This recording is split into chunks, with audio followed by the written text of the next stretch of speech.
Welcome back to the Comics Aficionados live right here on Thinking Critical YouTube.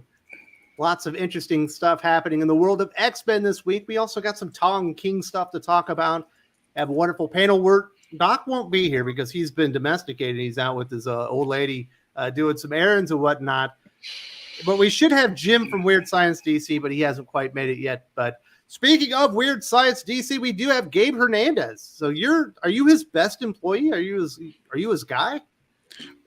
No, I wouldn't say that. I would say I'm his, maybe at the moment, his most prolific writer. How about that? But you're the biggest headache, though, because you're the one. Well, I'm definitely the biggest headache. I'm the one that probably draws the most drama to Weird Science. That's probably true. Not by design, not by intention, but, these things happen. Oh, you weren't trying to get Stephanie Phillips mad at you?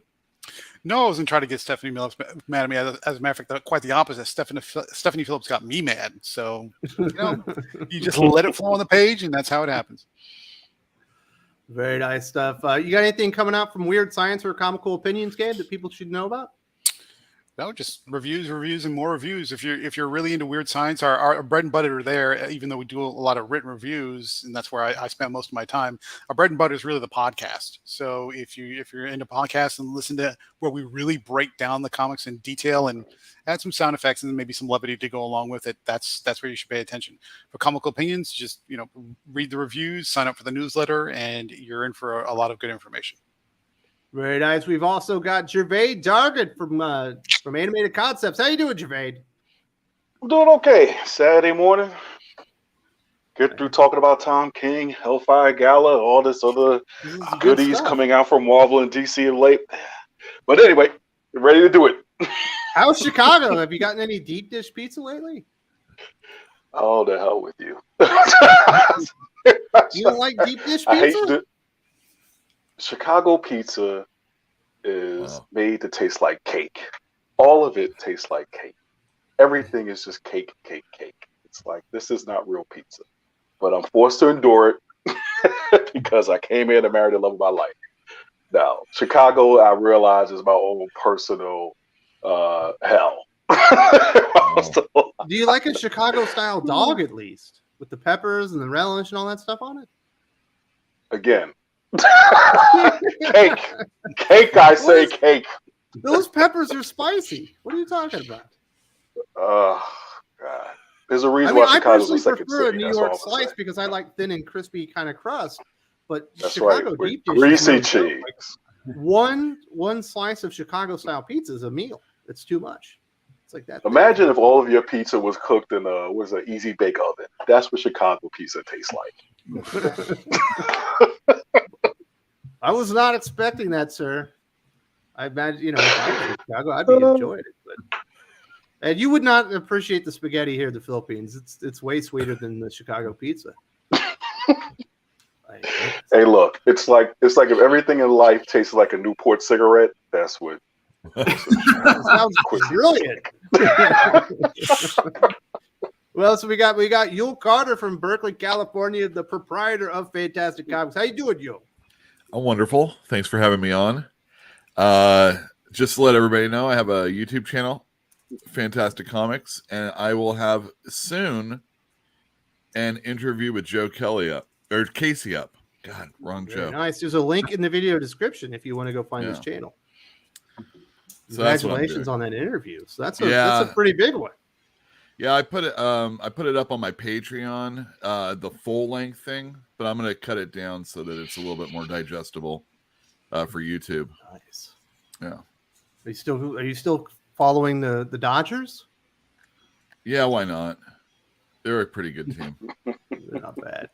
Been good for too long. Who else? We got finally Drew from Comics Lead. How you doing, Drew? I'm doing well, Wes. Great to be back. We was at the Chicago Fan Expo last weekend. It was a great show. Didn't see Gervain, unfortunately. I was hoping to have let me know you're in town. Did you get some deep dish pizza, and did you hate it as much as Gervain? We got the thin crust. We got thin crust deep dish, but I don't know how that works. It was good. What the hell is that? Nobody does. Yeah, it was okay. But I had some Polish dogs. They were fantastic, and but yeah, I had some good eating when I was up there. It was nice. Did you hate the city as much as Gervain? Not as much as I hate Boston or New York, but Yeah. I particularly don't like Boston. I will give you that. That's probably my least favorite city I visited in America. Every time, it is the worst convention experience I've ever had in my life. They are some of the worst people working at the convention, the worst people directing traffic, just worst bar. The traffic was my issue. I did not like the traffic. No, traffic is terrible, and the parking is terrible too. Yeah. It's a nightmare. Yeah, wasn't a big fan. Shockingly, Anchorage, Alaska was more pleasant than Boston, in my opinion. So we should have Jim in here any minute. I did get a message from it. Sounds like I don't know. I guess he thought we were starting at 10:30. I guess he forgot the start time. So we do have a couple of super chats we'll get before we get into the first topic. Callum Lyle, thank you so much for supporting the channel. Another thought I would say this, but Orange Man is right. Leftists are terrible. The amount of abuse they threw at Eric July was filth. Obviously, Eric July had a crowdfunding. Well, he's still got his crowdfunding up. I think he's got his own website. He's done very, very well. And obviously, once you become like a market disruptor, people get mad at you. That's kind of what happens, though, right, Jervain? Once you start making some change. It's like some people's videos about Eric July, about Young Ripper, about to age as fast as you ever seen those stories where, well, no, actually as fast as Dorian Gray looking at his portrait. People are gonna some people are gonna really have a whole lot of egg on their face. Humble pie is gonna be like the #1 entree wants to come. Love them or hate them, and there's plenty of people who hate them. I think you got to take notes when it comes to the Ripperverse campaign, and you got to take notes in the right way to understand ultimately why that campaign was successful. So when I got notices from people about it, sending me the link, I got at least 12. I got about 15 people who sent me something, and what was notable was that the 13 of the 15 were people who were not comic readers. They were basically fans of him because of his political ideology. So you just have to recognize that. Young Ripper was a little bit of a mini celebrity, if you will, definitely an influence, which has led to a success. But guys, that's the way you're supposed to do it. And apparently, he went and built an audience, and he's not even. I think at this point now, he's probably getting close to about 5% of his 5% of his YouTube subscriber base, and he's clocking in about anywhere from at this point about $80 to $90 a purchase. If he doesn't hit 5 mil by the end of this, I'll be surprised, if not more. So take notes. Don't hate. Take notes, and just realize a lot of us out there might not be able to do what he does. How much of your audience do you think you can count on? Not audience necessarily, but when someone like signs up, and let's say you get let's just say 100 people. Are you looking at like 10% of those people actually? Yeah, I think you're hoping for 10%. You're hoping for 10%. Yeah, you're hoping for 10% with any of this. Now, this Ripperverse does not meet Jervain's price point, right? No, it meets the price point for crowdfunding. No, it meets the price point for crowdfunding. Yeah, it is way over my price point, but it's a different animal. So, like, you got to liken this to like Hasbro Pulse. And that's why I think now when you're looking at crowdfunding, this is all like a pre-order thing. So it's like, what you're really looking at is I would be interested to see, for him to be getting these kind of numbers is it'll be interesting to see the breakdown if he offers it, because I don't think he's doing this through like Indiegogo or whatever. No, but it's like, it just seems like, yeah, exactly, just his website. So if you've got people buying the comic, the t-shirt, and the poster, that's getting him. And I mean, if that's all 24,000 doing that, good, but it's like, on average, that's what everyone has to be doing. I mean, yeah, $30 for like the 96 pages, which I think it's maybe $5 too high for me. I'll give you that. But I think it's still reasonable. And I still think, as someone else had mentioned, it's like, this is everyone who was on board from jump. So he definitely has a solid 5 to 10% of his audience, which is exactly where you want to be, and they're willing to drop anywhere from $30 to $100 to support him. And I think that's what a lot of people miss about the whole crowdfunding thing, is that it's like you have to have a winning personality, you have to have a particular point of view, and you have to be willing to let people interact. There's Go ahead. There's more. They say they're for diversity, but they're the most bigoted groomers ever. I'm surprised that Brooks and Wade were held back. I think he's talking about So- leftist there. You kind of talked about that recently. In that one video that we did a couple weeks ago there, Javade, where the true colors really come out, like in the end. Yeah. I mean, the thing is, it's like, look, success is the best revenge. People can hate on this guy all day long if they want. You want to make a point? Outdo this. And unfortunately, this dude right now has become a game changer, a kingmaker. This is somebody who basically, other than being an avowed fan, has basically, if he's not coming up on Keanu Reeves and Matt Kent and Ron Gardy on that Berserker thing, he's getting close. And that should tell you something. He's already passed them. He's already passed them. Okay. So if he's already passed them, that should tell you something. His celebrity comes from his political views from the thing, and those people are willing to support this project to the nth degree. And that's what it is. Berserker, He was like, making. those people knew that that book was going to come out from Boom Studios. Like, it was a special, like, you can get the first 3 volumes like in a special thing. It was like pretty expensive. So it was kind of a bit of a different animal, but I do get what you're saying. He's definitely built up his. But he's outdoing John Wick. It's like, look, he's outdoing John Wick. That's why I bought the Berserker thing. Because I was like, it's John Wick mixed with Conan the Barbarian. Keanu Reeves is behind it. He's outdoing a dang Hollywood celebrity. This dude has accomplished everything that he's laid out there, and now everybody else has just got to step up the game. There's no two ways about it. Yeah, you got to work 5 years at DC. You got to work 5 years at DC and hopefully build a fan base to do even like a tenth of what this guy's doing right now. With all due respect. Kyle Wild also says, I got blocked by Tom King for saying he'll never be Alan Moore and Jeff Thorne for questioning why he hates Hal Jordan so much. Jeff Thorne is quick to block people on the Twitter. Tom King is a little bit more. You got to tweak him, but I bet the Alan Moore thing does hit him kind of close to home. Gabe, he definitely wants to be Alan Moore. Who? Tom King? Yes. Oh no, yeah, he might want it. I think Rom V wants to be Alan Moore more than Tom King does, but yeah. Is that because of the Swamp Thing? Yeah, because of the way he writes Swamp Thing, the way he wrote that that first was it Aquaman, this Aquaman Andromeda thing that came out. There's so much overlap where he's trying to sound very deep and very flowery and very sort of like a literature prose kind of vibe to it, and he's going for the big swings. Where Ron V misses the point is that Alan Moore sounds like Alan Moore, but he gets the story done in like 2 or 3 pages when he wants to say what he wants to say. Right. Ron V takes like 2 or 3 issues to say the same thing, when Alan Moore can do it in 2 or 3 pages. And so it's the brevity of getting the point across while still using that sort of high concept language that Ron V just doesn't get. Now, Tom King is a completely different story altogether. He's, I think he's more of a Frank Miller, actually, if he was going to try and like copy.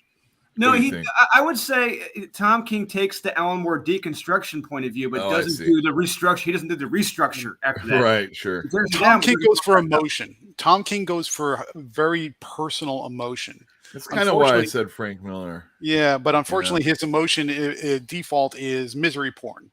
That's he writes everything with a very deep layer of misery surrounding it. So you sort of have to take that into account every time you pick up a Tom King book. I have yet to see him write anything that was light, bubbly, airy, and fun.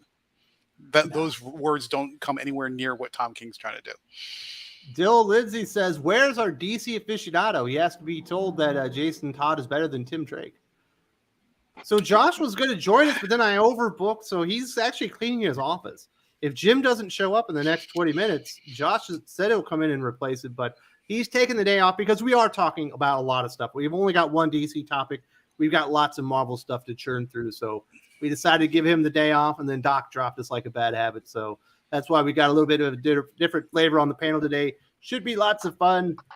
Wraith X7, Wes, you and the other aficionados need to do an all food review debate video. Your debates about food are funny and entertaining. Listen, I'm not opposed to doing a food channel. You know what I mean? Finally, some views. Exactly. The problem is Jermaine doesn't have good taste in food. If he doesn't like, Chicago style pizza with the sauce on top, like what's the difference between Chicago and Detroit pizza? That's what I want to know. They look the same. I've never had Detroit pizza. Yeah. Is there such thing as Detroit pizza? So I hear. I've been eating it. Well, what's Just the looks difference? like You deep tell us. dish You're to the one me. eating it.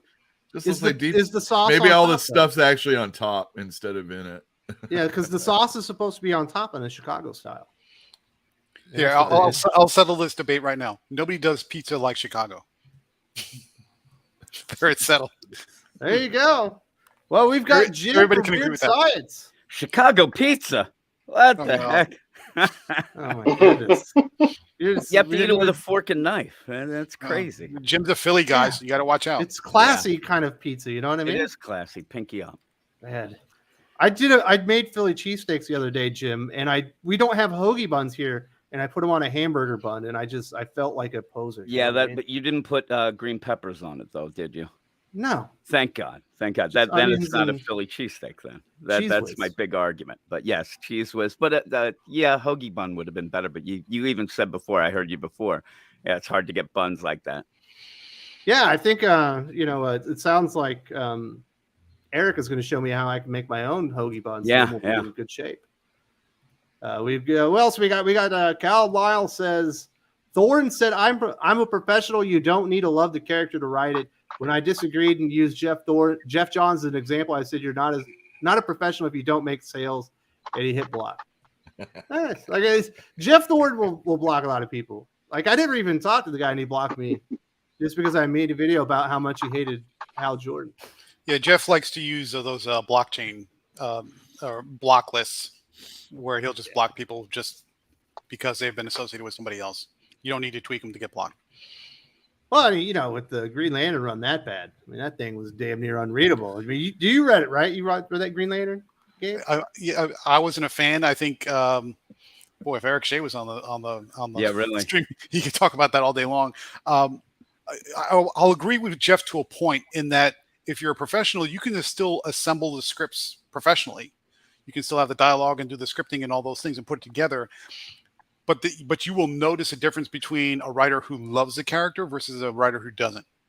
So it'll be. I don't think the It'll Green be Lantern sort of was bad manufactured. because he doesn't love Hal Jordan. I think his Green Lantern was bad because he's not a good comic book writer. Right. I mean, was I'm just the talking about I'm just talking about writing in general. But yeah, I got lost in the number of deep cuts that Jeff Thorne went through on his run and the number of things he was trying to do.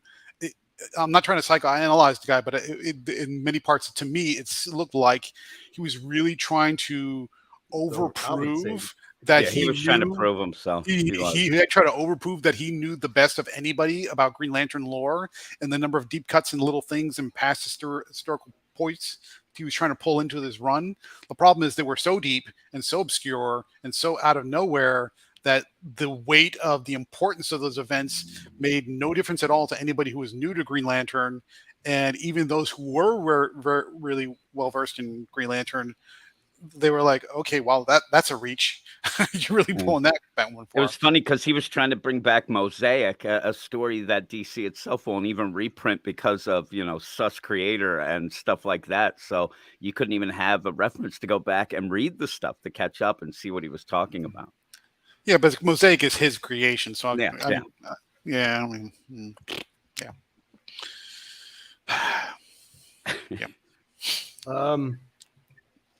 Okay, Doug, I guess wants me to send him a link. He wants to say something. Go for it. Yeah, get him to 300. Oh boy. Yep. All I'll right. hear it.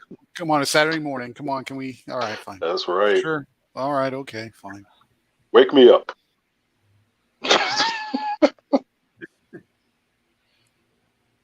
How much is $1.99 worth in minutes? Yeah, that's a good question. It's been a while. That's a 19. Doug says Early that 2000 question. Red District gave me something. I'm not sure. Yeah, that's too much information. Yeah. Okay. All right. So I don't know. Should we wait for Doug? I guess. I don't know. Now we can go. We got any more super chats? We can go in and just pause. No, we're through them. Let's. Okay, let's talk about Miss Marvel's the first X-Men. We got the big reveal at the end of Miss Marvel season 1, and at the end, they tell her that there's something wrong with her DNA and her genes feel like they're mutated, and we get the first 7 chords of the X-Men 1990s cartoon theme music. And essentially, this is the first confirmed mutant within the MCU and the first tie into the X-Men themselves. I personally have not thought this was a very good idea. Gervais, you are a comic book writer. You have some girls. You might have even been watching Ms. Marvel. What did you think about the big reveal? Well, I'll say this after I read about it last night, because I watched that show. My girls have shown no interest. I've been looking to them and saying, tell me how Ms. Marvel was like. They say, nah. They ain't really feeling it. I'd say, I mean, in terms of a meta dig, it's a good one because, as was pointed out in one of the things you sent me, that basically they pushed the Inhumans up to get rid of the X-Men way back when, and now they're getting rid of the Inhuman to bring the X-Men, to bring the mutants back into the Disney fold. So I mean, I think much like Miles Morales, as we've discussed in depth at this point, this character has such a lack of identity, if you will, or just doesn't mean anything to most people. It really doesn't matter what they do with it. So I mean, I like the whole homages to the whole X-Men 92 thing. I'm just waiting for them to actually pay it off. And then when they pay it off, then I'll be happy. But like I said, I saw Doctor Strange, Multiverse of Madness. I really enjoyed the fact that my man, if you didn't say by now, I can't help you. My man, Professor X showed up. They played a little music, but then the fact that he just got in the middle of the movie, I'm like, I didn't feel like it was enough of a payoff. And I just feel like at this point, Marvel needs to start paying off, or the MCU anyway, needs to start paying off some of this multiverse stuff they keep teasing and dangling with them. But I ain't got a problem with it. It's not like some earth-shaking thing. She's the MCU's first X-Man, and that's fine by me. All right, what do you think, Gabe? Jump in here, buddy. I know you got an opinion. I watched the entire series, start to finish. Even took a few notes, and it was okay. It's very very geared toward the Disney Channel crowd. So like, tweens, teens, that sort of like the younger demographic. They spent, let me preface with that saying, I have no problem with putting, cultural aspects into a storyline and putting, things that kind of highlight an aspect of a particular culture that you may not be familiar with. I thought that was fine as far as she's Pakistani and they're going through that whole thing with her family and her larger Pakistani community. They spent a lot of time on that, like things in that aspect that had nothing to do with her story and the main plot. For example, her brother's getting married. They spent a lot of time on the wedding and the wedding preparations and having the wedding and doing all those things that had nothing to do with the story. And they kept talking about something called the partition, which is a historical event where Pakistan separated from India, but they never explain what it is or how it came about and what's the context of the partition and why it matters. But then everybody's talking about the partition, but they never explain what the partition actually was and why it mattered, other than their family was affected by it. So they spent a lot of time talking about the cultural aspects of it. But they didn't really provide the context. And in some cases, and in other cases, they didn't really tie it back into why highlighting those cultural aspects mattered to the main story, which is Kamala Khan. Now, when they get to the little thing with the mutant at the end, fine. He just says mutation. He doesn't call her a mutant. Professor X doesn't show up. The X-Men theme song starts. They played a little bit of the first few riffs of the cartoon show, but that's it. I mean, but they didn't really expand on it and say anything. Now people are all up in arms. Well, she's an Inhuman. She's not. I think they said it right up front that this show does not take place in 616. This is not 616. And they've already opened the door wide open for the multiverse. So you could say this is just in this version of the multiverse, Kamala's a mutant and not an Inhuman. In another Earth, in another part of the multiverse, maybe she is an Inhuman. And so that's why the multiverse just fixes everything. It's like a magic wand where you can have all kinds of continuity errors and just pretend that they're not a problem because multiverse. It's just a different version of Kamala. And so if you just kind of let it go and don't worry about continuity and just accept the MCU is never going to be the comics, then it's probably fine. How's that for a short answer? All right, who's else got opinions on this? What do you think, Jim? Was this the right way to introduce the idea of X-Men and the first mutant into the MCU? I agree with Gabe. You have to separate it, but it is weird. Like if they came up with another group, tomorrow, Kamala would be that as well. They keep switching. She's like the idea of, okay, Inhuman, no, mutant. But like you said, you can separate it. And I don't know how many people who are actually watching that show even know the difference, even know that it was a thing before. It kind of did annoy me. I actually, not that I loved when they said, oh, Terrigen missed and that was her, but at least they played it out with the dad in the comics. And I actually like the comic. I know a lot of people are against it. And the show's okay. It like Gabe said, I don't think I'm the target audience. My wife actually liked it, but she likes a lot of nonsense. So I don't judge it by that. I mean, that might actually show that it stunk. But you end up where, again, my wife likes 30-Day Fiance or whatever. Yeah, my wife's big on like a million things like that. So I don't trust her, but I watched it with her and she enjoyed it enough. I thought it was okay. It was one of those things. I forgot about it the minute I was done. So really by the end, and it's funny, like I thought there was going to be more people talking about it. And when they didn't, I thought, well, I guess nobody even knows. They half the people didn't even realize what was going on. Like, why is that guitar playing? You know, that sounds weird. My wife had no idea, and I think she's more the target audience than me. There you go. I personally think it was a mistake because they really only have 2 bullets left of big heroes to introduce in the MCU. It's the X-Men and the Fantastic Four.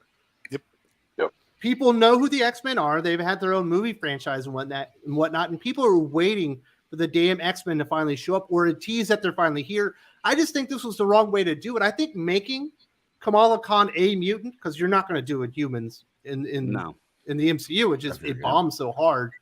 So I think making her a mutant actually makes a lot of sense.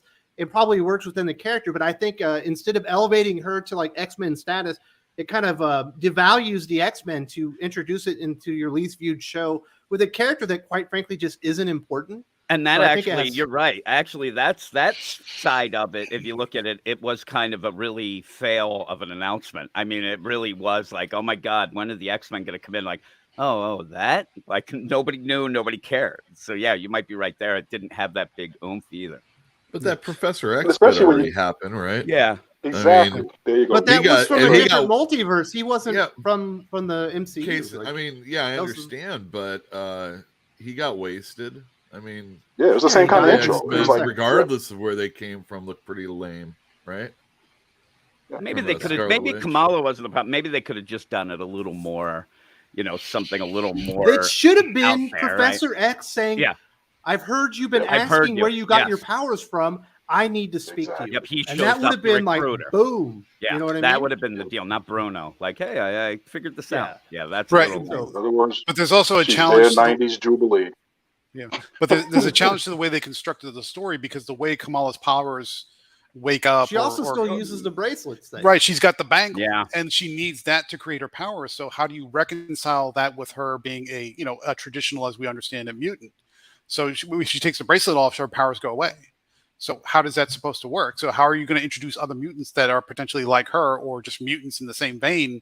But the only way she has her powers is by wearing this magic bracelet. Maybe the powers were within her all along. That's what they'll probably do. It's the Falcon version. It's the Falcon version. It allowed her to concentrate and focus her energy. Yeah. Exactly. No, he's a mutant because he can only talk to Red Wing. Other than that, he would never be a mutant. I mean, I'll agree to the extent that it should have been a big moment. And it just wasn't a big moment. It was kind of thrown out there casually. So it just wasn't as big as it should have been for when people have been clamoring for the X-Men in the MCU for a long time, and just kind of added in as a throwaway line was sort of a little bit of a letdown. Yeah, that was my big issue. I said it makes sense for the character to be a mutant if you want her to be a part of the fabric of the Marvel Comics universe. You don't want to get into Inhumans and stuff like that. But I don't. Did you guys hear anything out at Comics Elite? What did you guys hear, Drew?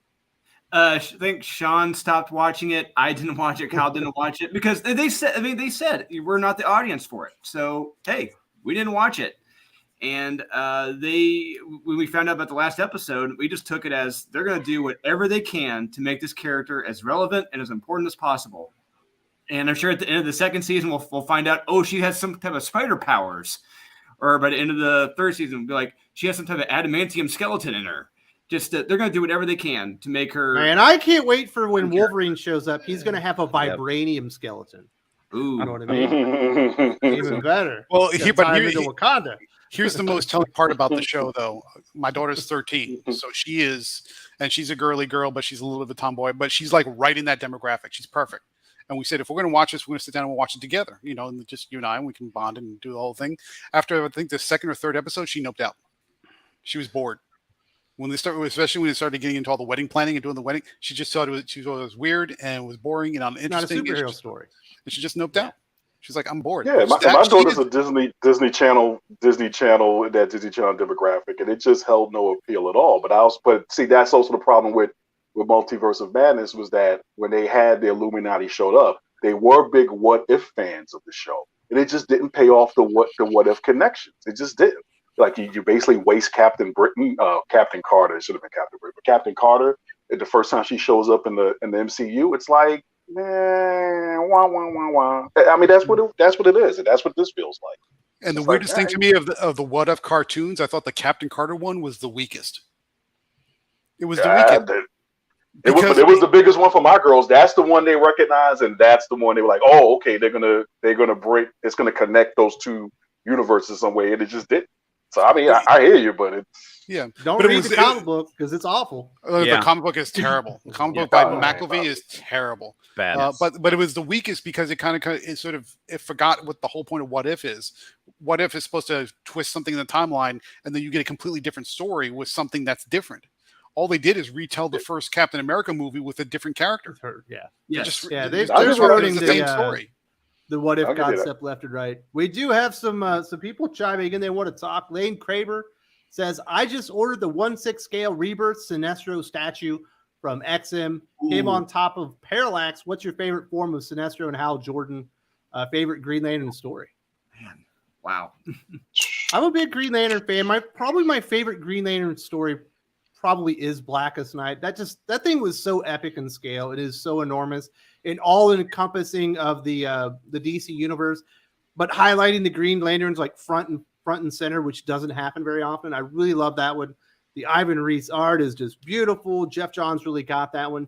And I think that's really the last big event that I thought really delivered, but there's so many really cool Green Lantern things out there. You can even go to the Robert Venditti, Hal Jordan in the Green Lantern Corps run that all 50 issues are really good.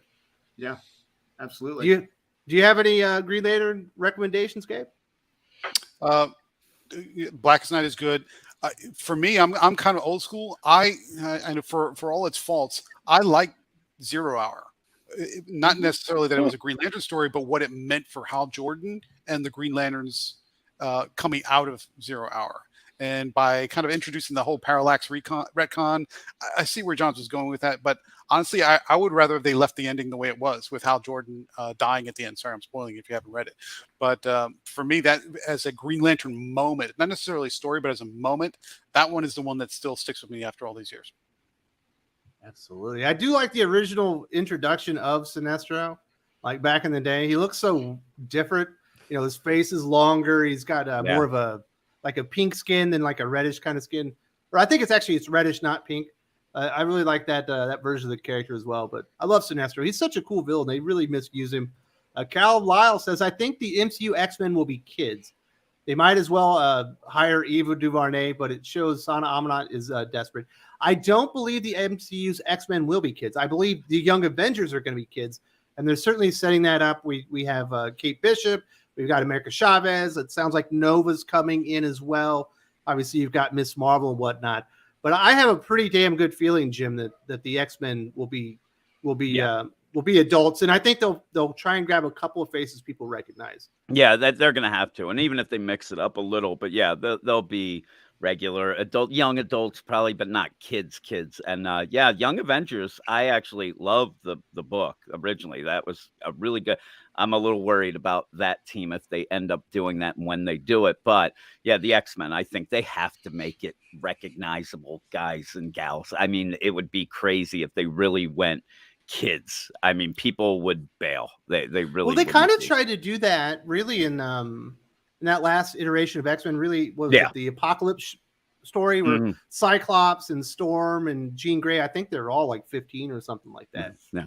And they didn't really stand out. They kind of fell into the background. No, they didn't. They did fall in the background. It didn't do that. Yeah, I just think that it's been so long and they they need to get something recognizable with that come out with a bang and not have people. And you have, like you said, the Young Avengers. That will be the way that you can kind of go in with that kind of deal and have the best of both worlds then, hopefully.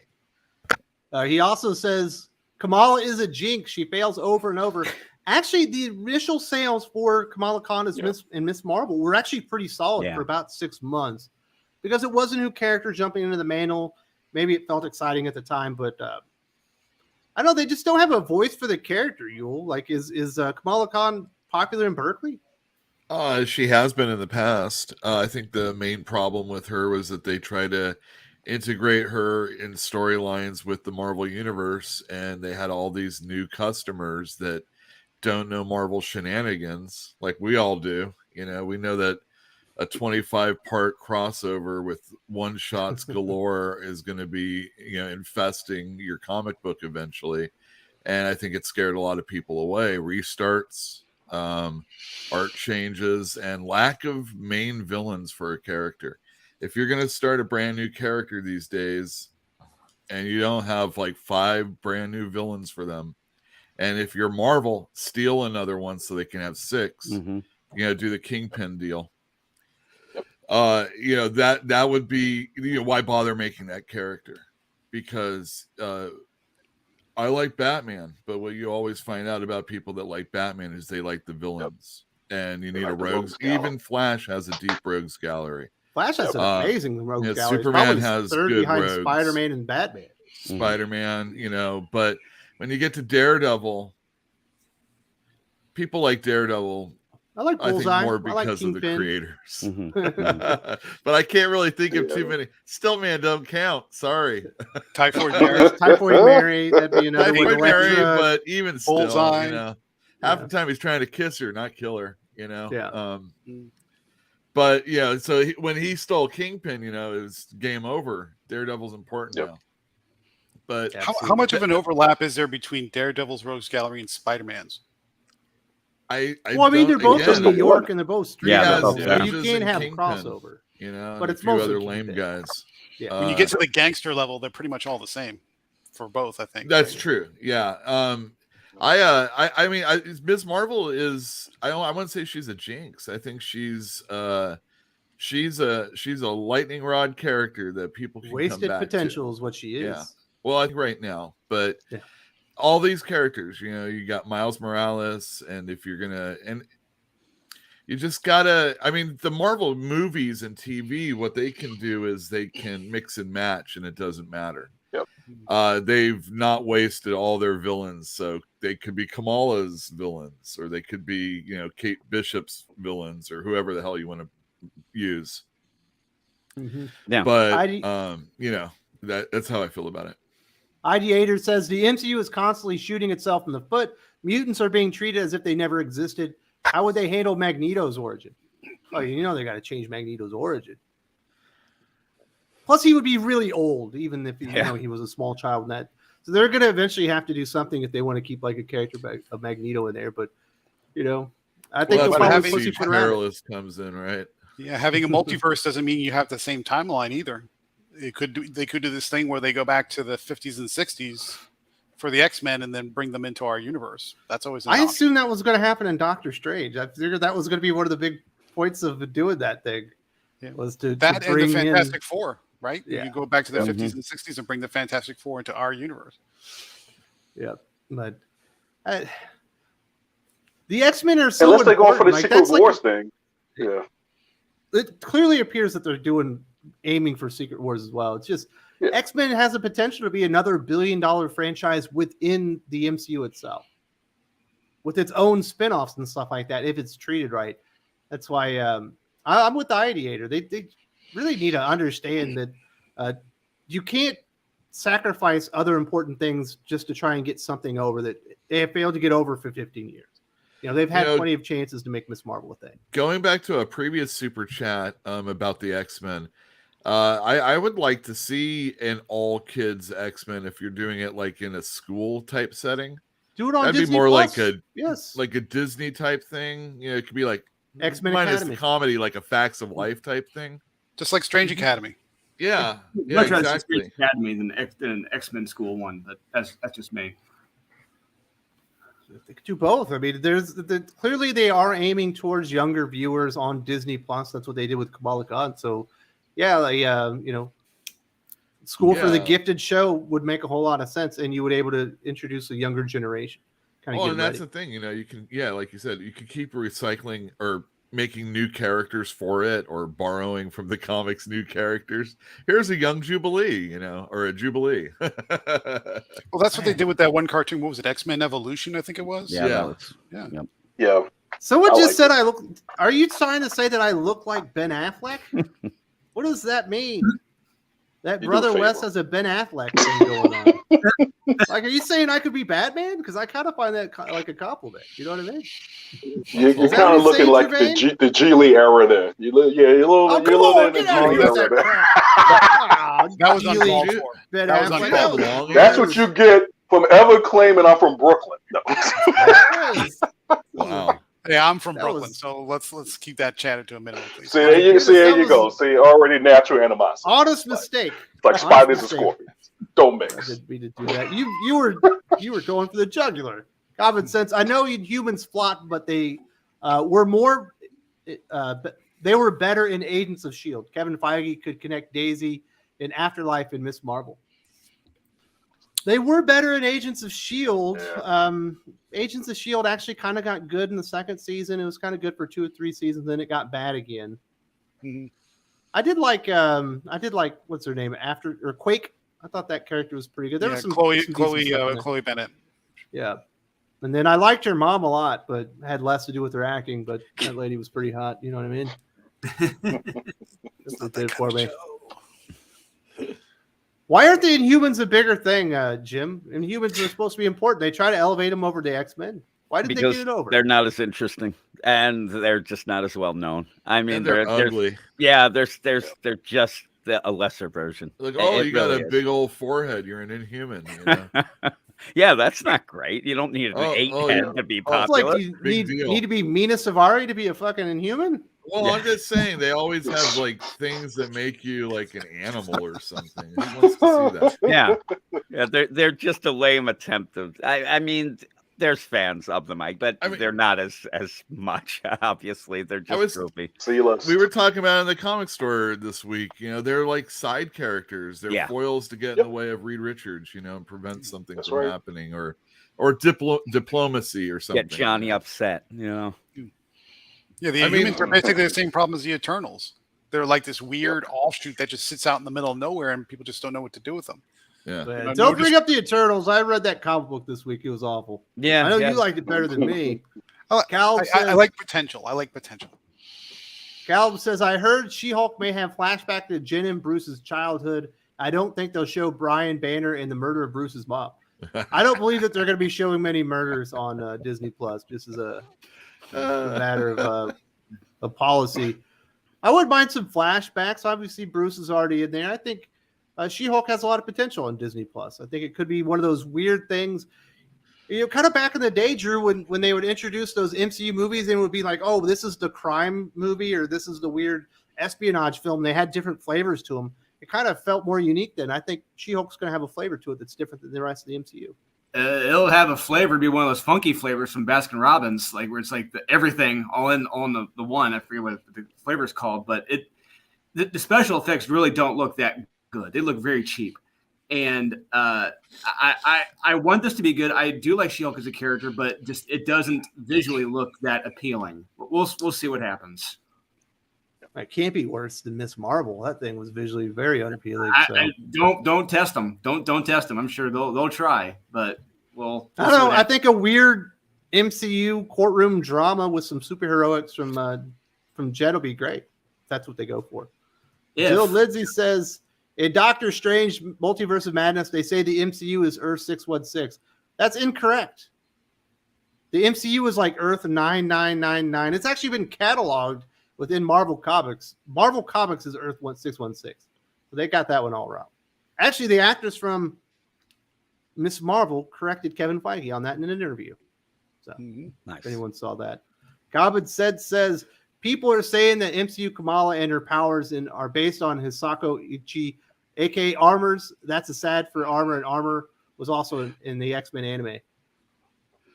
I hear the character Armor isn't Ms. Marvel. She extends her powers out from her, right? Is that? Well, she used to be kind of like Mr. Fantastic, but they changed it. Gabe, is she like Armor now? Does she have like a force field that you can see around her?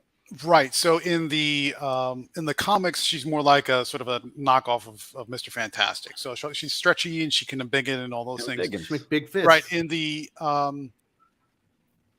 the show, it's sort of she creates these constructs that are sort of crystal-like in texture, but she can use it to create movable extensions of her body. So it looks like she's stretching, but all she's doing is creating these sort of crystal-based extensions of her limbs. So it looks like Armor, but it functions like she acts in the comics. It's sort of a mix between the two. I can definitely see the connection to Armor because she can create. There's enough mutants out there that they don't need armor like in the X-Men. You know what I mean? It's not like it's a more useful power set than what's in the comics. The show is more useful than what's in the comics. It's just almost a completely different character. That's all. Wolfstein 3D says 27 Bond movies in 75 years, 29 MCU movies in 15. Producing a lot will always lead to average titles over time. Ultimately, MCU is just one of two main IPs to fill Disney Plus's release calendar. Yeah, Disney Plus is definitely relying on the MCU and Star Wars right now. And they certainly did come out with a lot of movies, Gervais. That's pretty good. I think they're going to have 3 or 4 movies a year now, right? Oh yeah, no, MCU it's going to do well until it doesn't. But it's like right now, in terms of the superhero movie genre brand, it's number one. You know, DC, they act like they trying to do something, but we all know they ain't. So it's like they printing money, whether people like it or not. Yep. And it's true, you know, it's all about content. You know, you might not get to Ms. Marvel now, but to keep that Disney Channel or that subscription, I think what it is like you exhaust the things you want to watch, and then there's all the things you might potentially want to watch. And so you keep the service going until there's that thing that comes out that you have to watch. And you kind of just, as long as you got content, it doesn't even have to be good. That's the worst part. It doesn't even have to be good. And you see it on all the streaming networks. You know, it's just like they're gathering everything they can. If they can't own it because, you know, Paramount's going to own their own stuff now, you know, put it on theirs, then they'll create something or buy something, an anime or whatever they have to do to have it.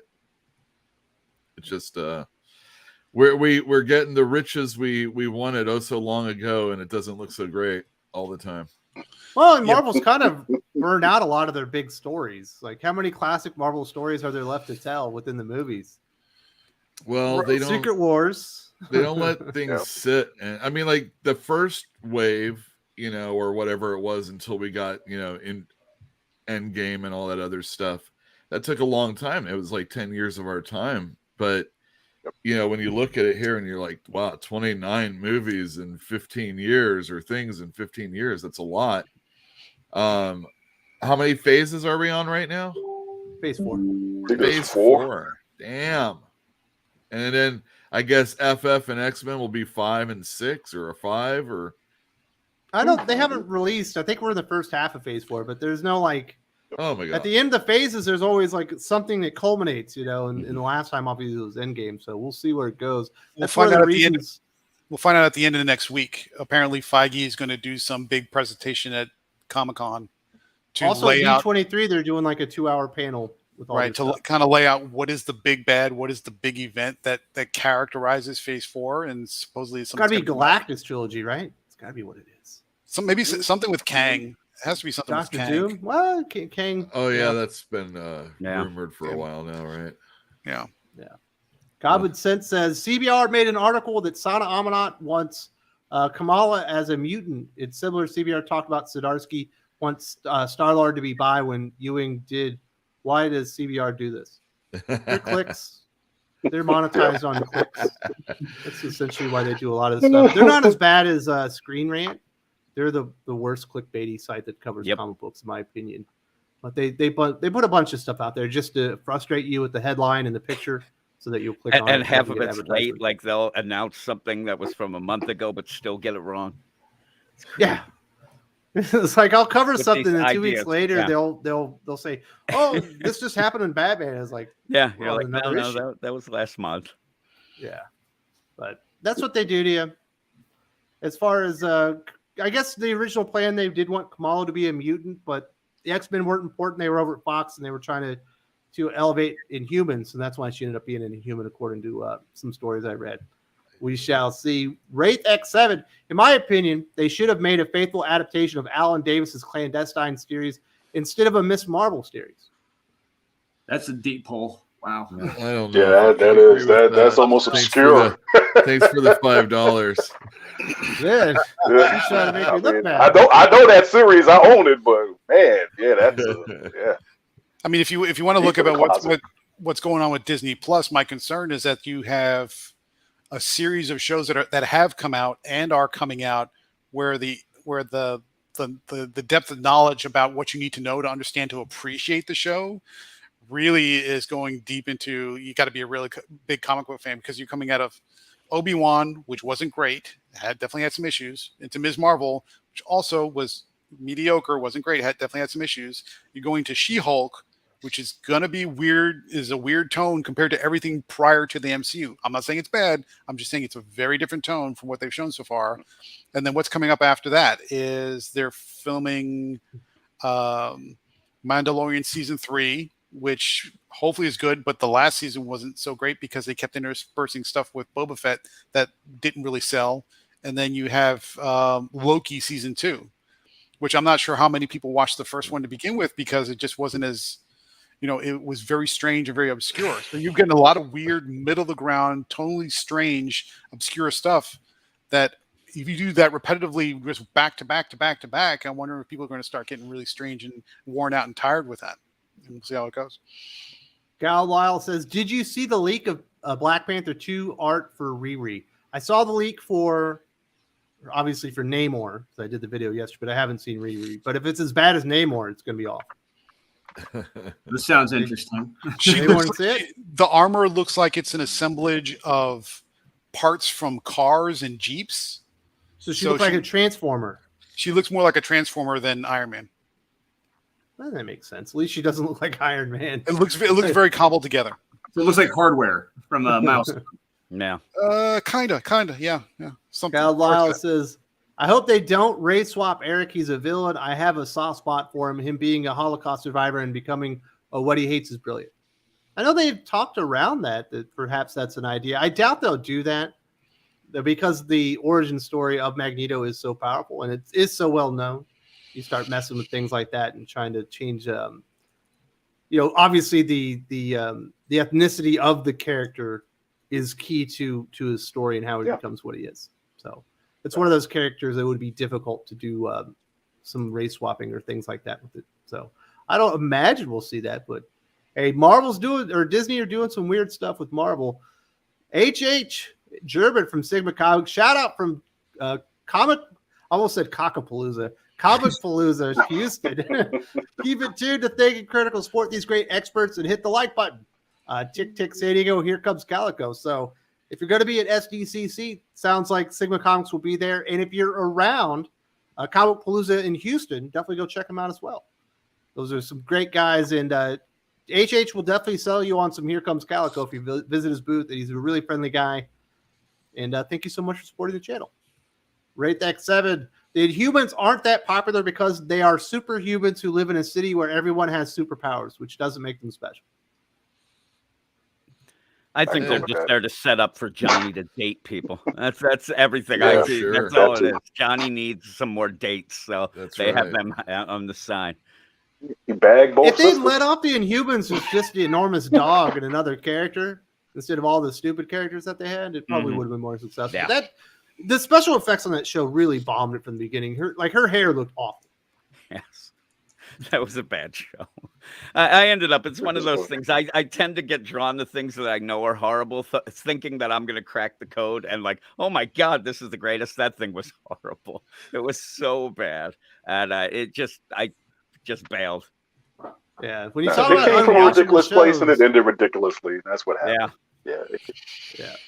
Doc is in the house. He says, just saying hey from the road. Like the smash button. We'll definitely do that. Do we have any likes on the video so far? There's a slight Not as chance much as we someone should. liked this. Well, we had 10 at the beginning, so maybe we'll have like 60 now. We have 87. So if you could support the channel and let people know we're having fun, maybe we can get over 100. We've been around 275, 280 as far as the live viewers. So definitely like the smash button. And thank you very much, Doc. I hope you're having fun being domesticated. Basically, dog is a stallion that has been broken. You know what I mean? Poor man. Gal Lyle Zeus looks like Dan Slott in a skirt. Callum Lyle's hot. I don't think Just he's like as big on a a fan of roll. all these changes with the You got jokes. the MCU. That was one of the big end credit scenes. I Brian did do Borden. that a couple weeks ago, but it was a spoiler, and now he's back. Yeah. The MCU should make Magneto like he was in the comics originally before the Holocaust retcon. If people complain, we can. It's can say it's comics accurate.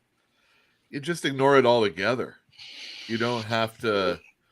You don't have to talk about being a Holocaust survivor. Just stop. You're done with Magneto origin stories? Is that what you're saying? I'm done with villain origin stories. I want to hate them and then learn about them many years later. Many years later. We're getting to the point now in the comics where there are pretty much no villains now. There aren't villains. Yeah, right. No, exactly. never. It's so. But that's Josh Whedon's fault with Buffy. That's why that happened. It's like They're everybody's just got to be the big misunderstood. bad. They're That's where it the came villains. from. Spike or something. Half the of villains that. are the writers. That's true. Brian Michael Bendis is the biggest Superman villain of the 21st Yes. century. No one has done more Tom bad King. things as Superman. Yes, I mean, Wait, did he humanize Rogol Zar? I mean, I didn't finish that. Did he make it out like that he guy had botched a Rogol reason Zar. That's for the only being? way to. Oh, okay. Yeah, Brogelsar just kind of went away. He was just bad guy. Rate that 7. I prefer Kamala's MCU powers to her comic powers. A lot of people feel that way. Oh yeah, I do too. I do too. Yeah. But I'm seeing people in chat. She's an Inhuman. Yeah, we're gonna fight for her. Oh my goodness. Inhuman. The I think they Inhuman just has don't never agree had with more you. fights. Nobody's fighting to be an Inhuman. No. I'm telling you. I Standing. mean, I don't say it's a fight, but you know. She still has the stupid wrist things. If they were going to make her a mutant, they should have taken that part out of it. You know, Yeah, it that doesn't make seemed like sense. at the end to just kind of throw it in there. It Yeah. did seem that's the other part of it, kind of like falling flat. You didn't have any setup for it. You just end up like, oh, okay, there you go.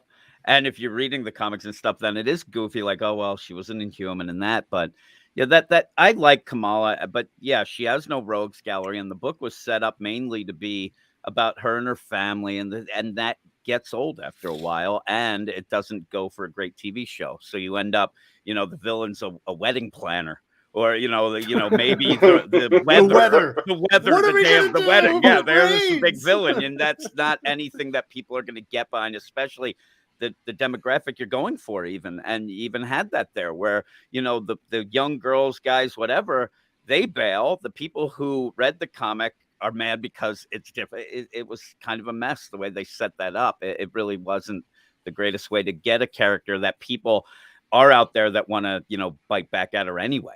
So you end up almost laying that to her. It sounds like the TV show should have done like a high school prom type thing instead of a wedding. That's what it should have been. The prom king a Sadie should have been the bad Hawkins guy. dance, and With she'd some have to be cheese, all all that. I don't know thrown if in. I can invite a boy. Yeah. But what Gal makes it even Lyle's- stranger, what makes her origin stranger is the way she has her power. Well, they say it's a mutation, but she's also descended from these race of beings that come from another dimension. So they almost set it up like she's an Inhuman. But instead of just kind of following through on that, they just sort of did the mutant switch at the end. So they took two origins and they confused them together in a strange roundabout way. Mm-hmm. Gal Lyle says, also that panel with Jordan White with fake Heather Ontos. Does that imply something Ontos did? So certainly joking about something. What, to get that invite? Is that what you're talking about? Well, because the character Gwenpool is like, the design is based off of Heather Ontos. She's in the comic. They have that stupid conversation in the background. I wouldn't have included that if I was an editor. I'd be like, yeah, you need to get rid of that. People are going to make assumptions about what's going on there, because it was really easy to get to. Yeah. Matthew Ward, great all-star group this week. Support interesting creative books like Born of Blood. Drew is killing it. Also, shout out to my guy Javade. Get to be hooked up with these damn Power Rangers books. That's right. Power Rangers. What's going on with Born in Blood, Drew? So we're pretty much wrapped up issue 4. I'm getting ready to start issue 5, hopefully in the next week or so. And we got big news for New York Comic Con regarding Born of Blood. Can't say anything yet, but stay tuned. Very nice. Javade, are you still on the Power nature? What's that? Is it of a creative nature or just big news? Creative nature, yes. Creative and big news, yeah. Wow. Javade, are you still on the Power Rangers bandwagon? Oh, I'm loving Power Rangers. I am eager and waiting for what this Death Ranger is going to be about, and what the next phase, if you will, they're going to do with Power Rangers. It's been a great ride from beginning to end. It's probably, I would say, probably one of the best licensed books that I've ever read in my 30, 40 something years of reading comic books. It's like, this is what licensed books should have always been like, with the exception of Conan books, if you want to kind of like that from Marvel. This has been top-notch stuff. So you're right. I told Ryan Parrott the same thing back in December, because he's been the writer of it. I told him this is like the new X-Men run he's doing. Like, he's building upon the characters. I mean, we knew of them in the TV show, but he's building the backstory, he's building relationships. This is great. This is what we always wanted. Definitely go check that one out. We got a Josh McDonald sighting, the DC aficionado. Morning all, setting up my office and listening in. Had to leave the room when someone said Wes looked like Affleck. Smash that like button. That's bad. Affleck looks like me, first of all. And he should feel lucky he gets a comparison. You know what I'm saying? I hope Josh is having a good day. We'll definitely be having him back on next week and talk all things DC Comics. Aaron Rowland. Have you guys read the leaks for Black Panther 2? And if so, what are your thoughts? I have not read the leaks. I did not. I just know neighbors involved. That's it. They're not terribly inconsistent with the history between Wakanda and Atlantis. Yeah, they should be at war. He should be the bad guy. Right, and it sort of comes out that way. Now the devil's in the details. And so some of the details folks will be fine with. For the vast majority of the MCU people who are MCU fans, not Marvel fans, but MCU fans, it'll be fine. Some of the details are just kind of head shaking, but you just gotta let it go with that. I won't spoil it in case you want to keep it fresh, or in case some of those rumors are not true. Definitely go out there. Apparently the spoilers are out there. I haven't personally seen them, but I wouldn't be surprised with anything at this point. Common sense, if Kamala is not a mutant, which mutant you want in the MCU? No A-listers, that's too easy. And Noah Hawley from Legion, great show, wants to write Doctor Doom. That's fine. I can give you one. Magic should have shown up in Multiverse of Madness if that's where they would go with that. Well, you should just confirm that Scarlet Witch was a mutant. Then you already had a mutant. Yep. Yeah. Or obviously Namor. Let Namor show up first. He's the goddamn first mutant, right?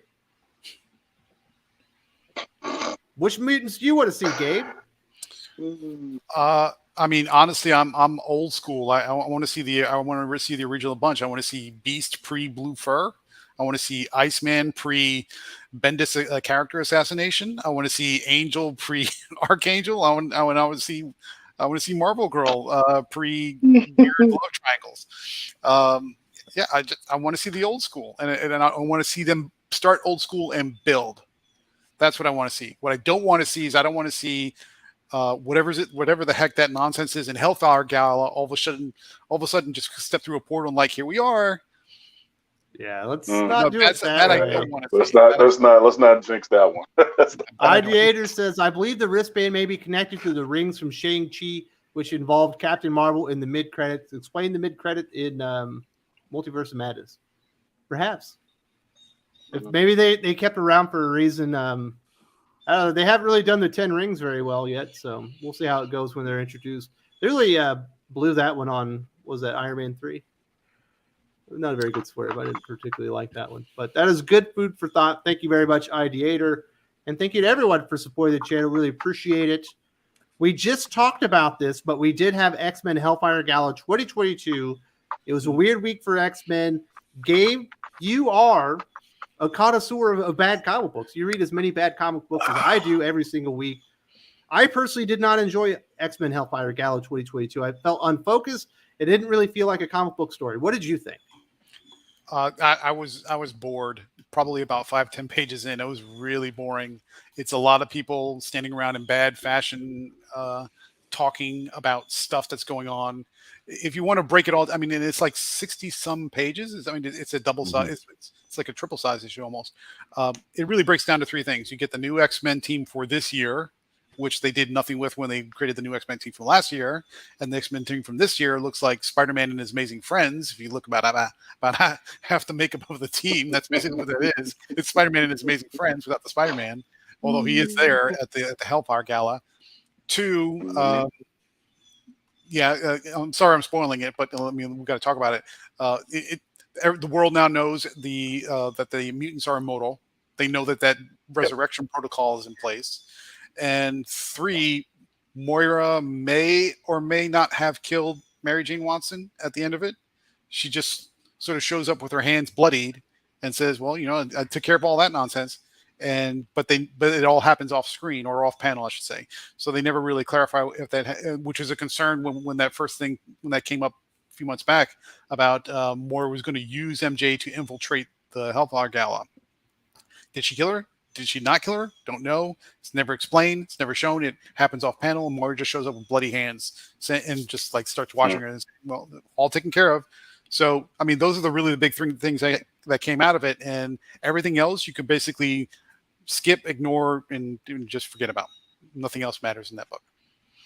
Yeah, every time there's something like this, because I bailed on the X-Men, the whole Hickman stuff, and I got to the first Hellfire Gala and I tapped out. But every time you get something else, I try to get back in, and every time I try to, I get bored. I end up getting, it's just disinterest for me, and I just want something. I'm not a long time X-Men reader or fan, so I want something to get into it because how cool they are, and every time I think it's, this will be my jumping off point. It's my not getting involved point again. I just go, well, all right. I read it, see what's going on. Maybe next time. I can't get invested in it. And then even then I bailed because of the inconsistencies of the quality of all the line. I mean, people will say there's so many books, but some of them decent, but the others, and when I got to the point where I was ditching more books than reading, I bailed. And that Hellfire Gala, I thought, I never thought that it was going to be something that would, get me back in, but I thought maybe it'd be interesting. And reading it, like you said about the MJ stuff, I'm like, okay, at least I know that. But yeah, that wasn't that interesting. It really wasn't. Yeah. And I can confirm that too. So if you subscribe to the Weird Science Patreon for just $1 a month, you can come into the Slack and see how much Jim actively resists getting into the X-Men channel. You have to fight and pull him into the channel to discuss it. Yeah, Marvel not as bad, but X-Men. There's a channel just for X-Men, and Jim will actively go out of his way to avoid interacting in that channel because he can't stand it. Yeah, I don't go in that channel. That's bad places. Yeah, $1 a month, you could do it. Yeah, I just the idea of it. It just you have such a cool team. That's the thing when you talk about it. When you have certain things like the X-Men and Fantastic Four, and everybody's when are we going to get them in the movies? Oh my God! But in the comics right now, they're not even that great, and that's a problem. That's a big problem, and hopefully they end up rectifying that. Especially Fantastic Four now with Dan Slott off it. What are they going to do to maybe set up so that there is that little bit of synergy, but the excitement of it. Everybody was so excited to get Fantastic Four back. And then you get it back and people didn't really get that invested in it. And now X-Men, it just seems like it's there. Yeah, it seems the Hickman stuff's for old fans and, trying to do that. But even half of them hate it, it seems. I don't know. I'm not the big X-Men the X-Men Hickman, I think they had really revitalized the brand. Mm-hmm. But then so quickly destroyed it. I mean, that was the reason why I remember that fondly and bring it up is only because that was the first time in a long time when I would walk into comic book stores and people would just be talking about comics. Just this was a good story. This is good. Where is this going to go? How are they setting this up? It was just like none of this political tribalism stuff that's running through it now, and we against the woke or we against the comics gate. None of that stuff was a part of it. It was just like, just pure comics talk, because it was just a good damn story. It was a good premise that basically just went off the rails almost immediately. Immediately. And I don't think that, for me personally, I'm never taking a chance on it. I will buy X-Men books. I spot buy X-Men books based on the artist on it, but I don't care what they do, I am never touching X-Men again. It's going to take like some people in my circle who they willing to put all their credibility on the line to get me to actually get back into X-Men again.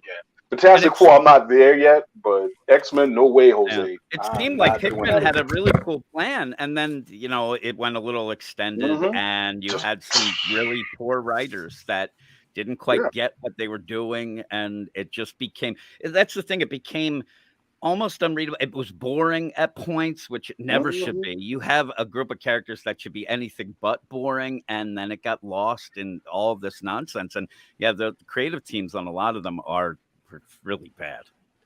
Yeah, it paid nothing off. It paid everything that Hickman set up, nothing got paid off, much less adhered to or kept up with.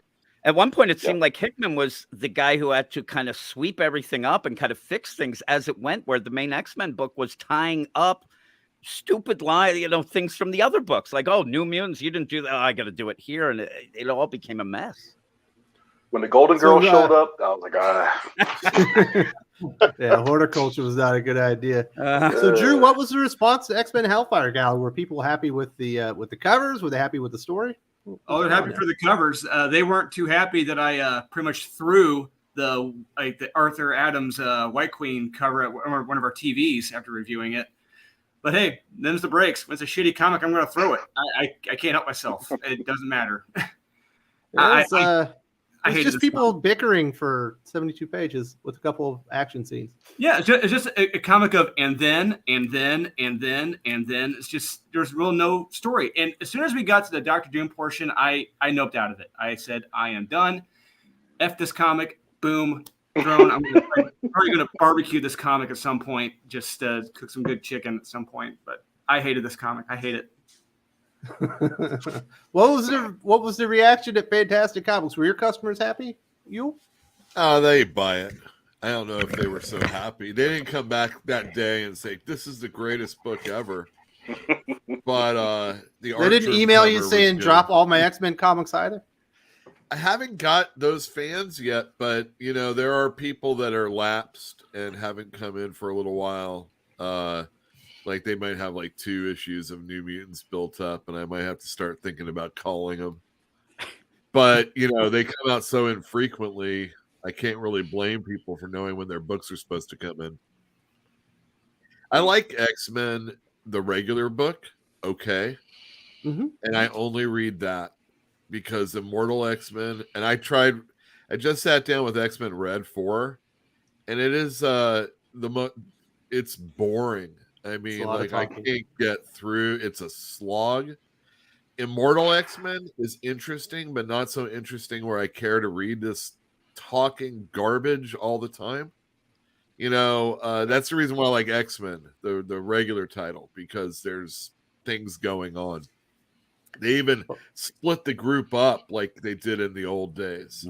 So, you had the ladies on the gaming planet. You had Sync and Cyclops working out. Their story. So that was cool.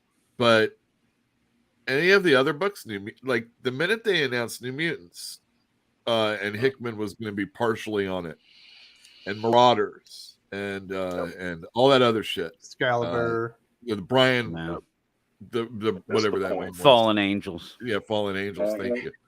I knew this was not going to be good overall. They're just they're bilking the customers, typical Marvel style. You don't need to get all those to get the story, and if Hickman's not writing it, I really don't care about all the other stuff. And that's pretty much where I am with the X-Men books. I'll keep reading the Dugan one, especially if there's good artist on it. and he like, you know, It's going to be Josh Cassera next. He's the new artist. Yeah, he's good. He's really good. I hope there's some. Well, I don't know. And then, did you see? I mean, let's be real about this. They want to get the people that, oh, look, Spider-Man and his amazing friends are on this team. And then what do? They change the costume of Firestar. And have you seen what it looks like? I mean, I don't usually get all up in arms about costumes or anything, but I thought you were trying to get the connection of Spider-Man and his amazing friends. And then the first thing you're going to do is change the costume of one of those characters. Well, when she's a flame, they homage the mask from Spider-Man and his amazing friends. But it's like, yeah. Did you read Axe Eve of Judgment?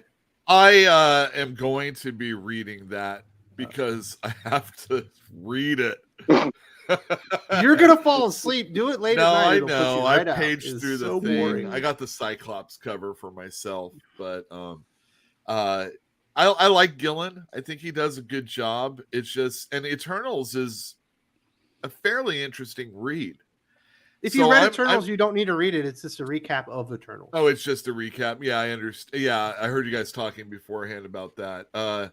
Yeah, it didn't look like there was a lot of X-Men or Avengers in this book. It was all Eternals.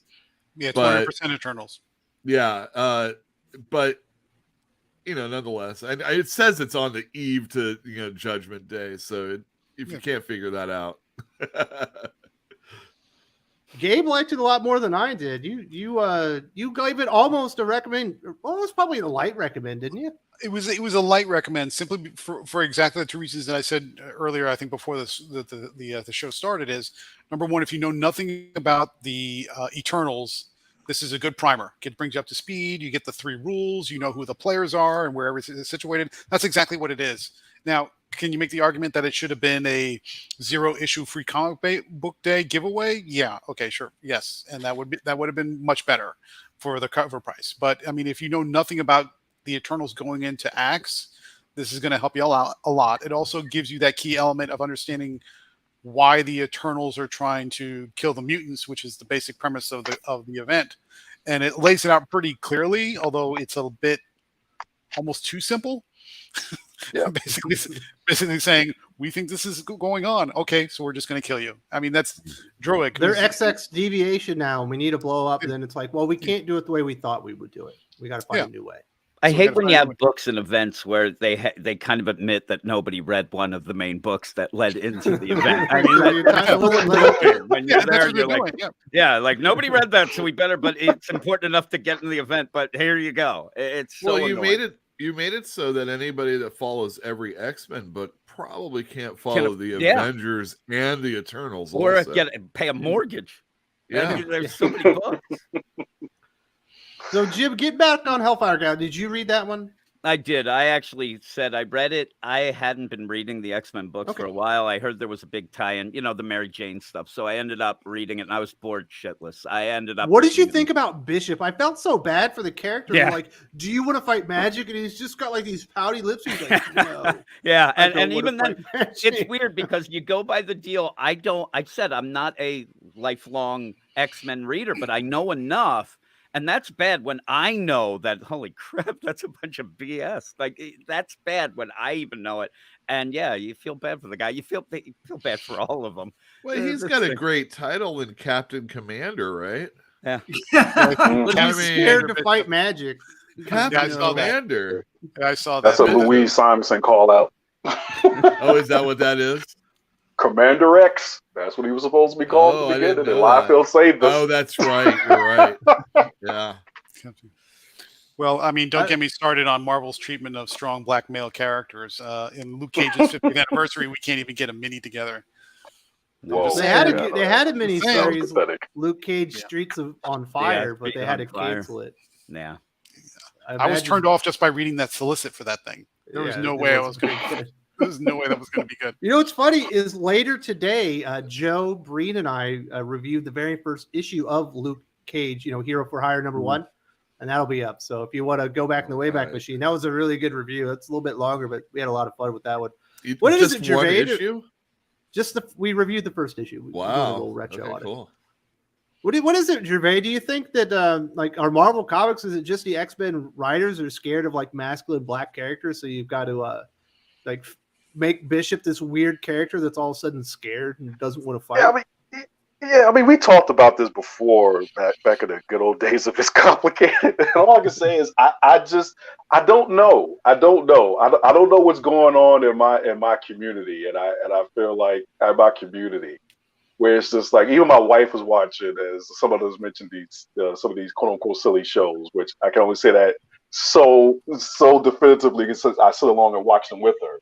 But it's just like this show she's watching from ABC where they're trying to have they have the celebrities or relatives come on the show, and whoever can keep the people on the show from guessing who they're related to gets $100,000.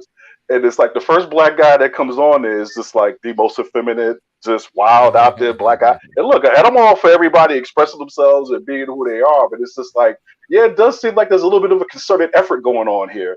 And then when we talked about the whole Miles Morales thing, as I said, apparently I'm a trope because I'm, serious, good, and even tempered.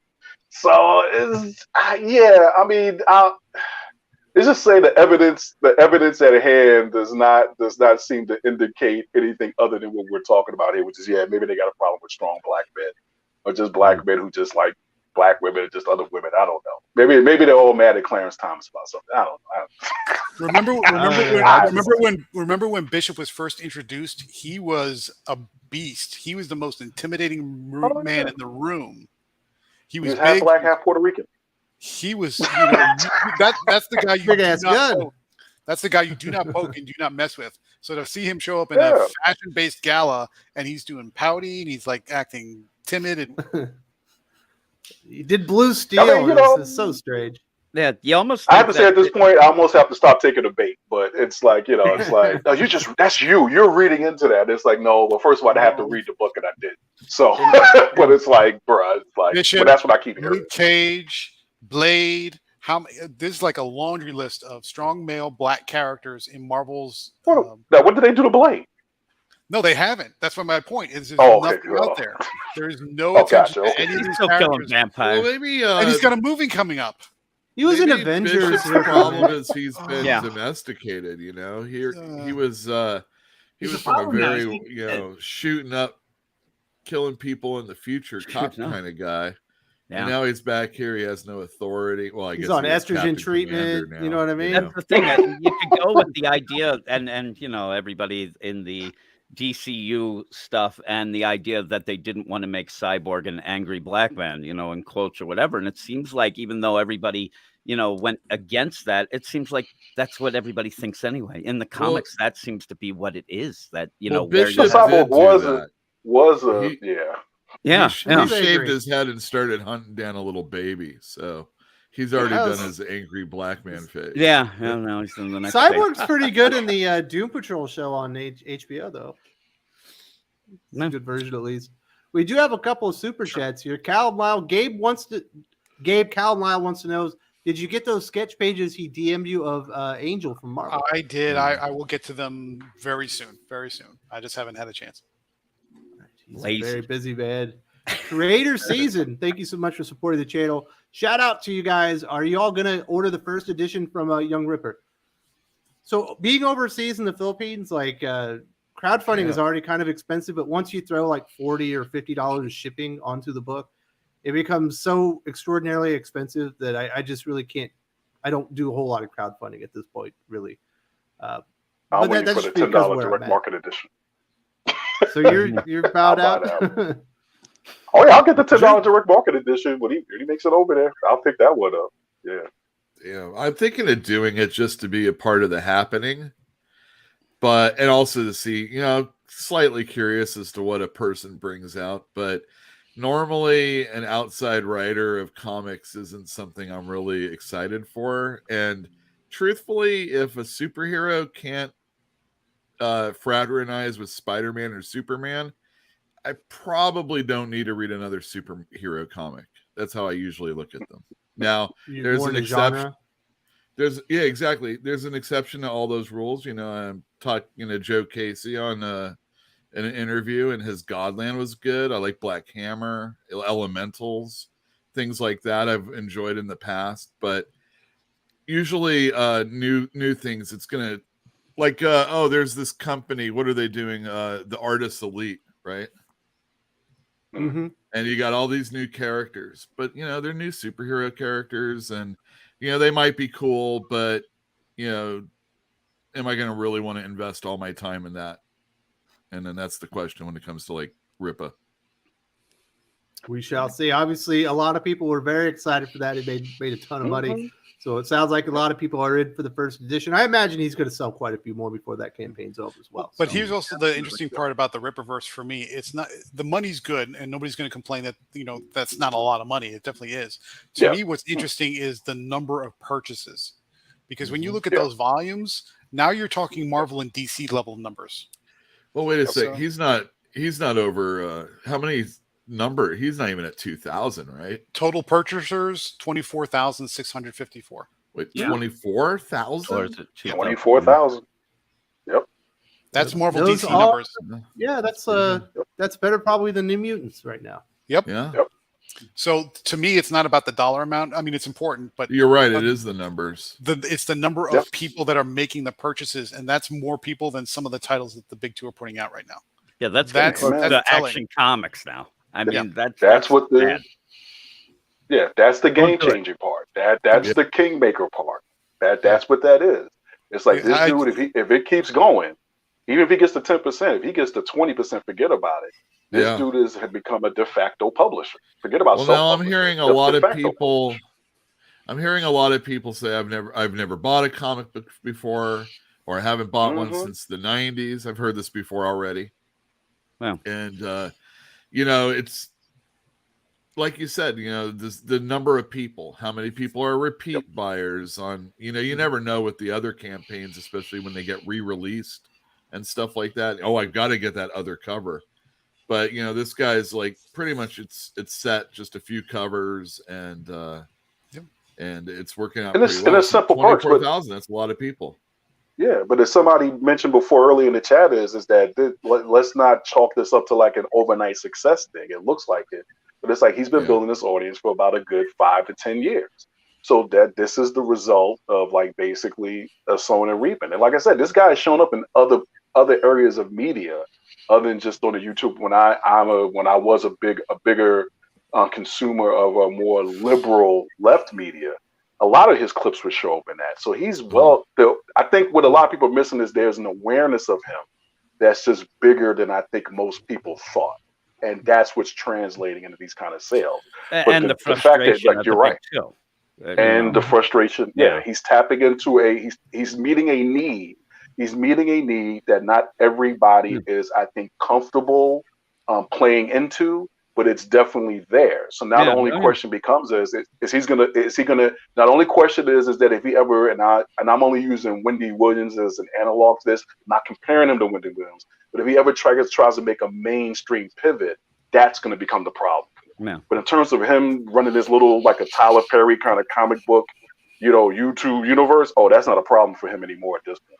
Man, I just wonder what DC and Marvel, like if they're getting together and talking about it, and not talking about it in like, oh, damn him, and we're gonna go. No, they need Dynamite to figure gets out it. Why, why this is happening to them, and what they have to change, because they're just as important almost as for his successes as even he is at points, because of what they've been doing and allowing. It's just they need to wise up a bit.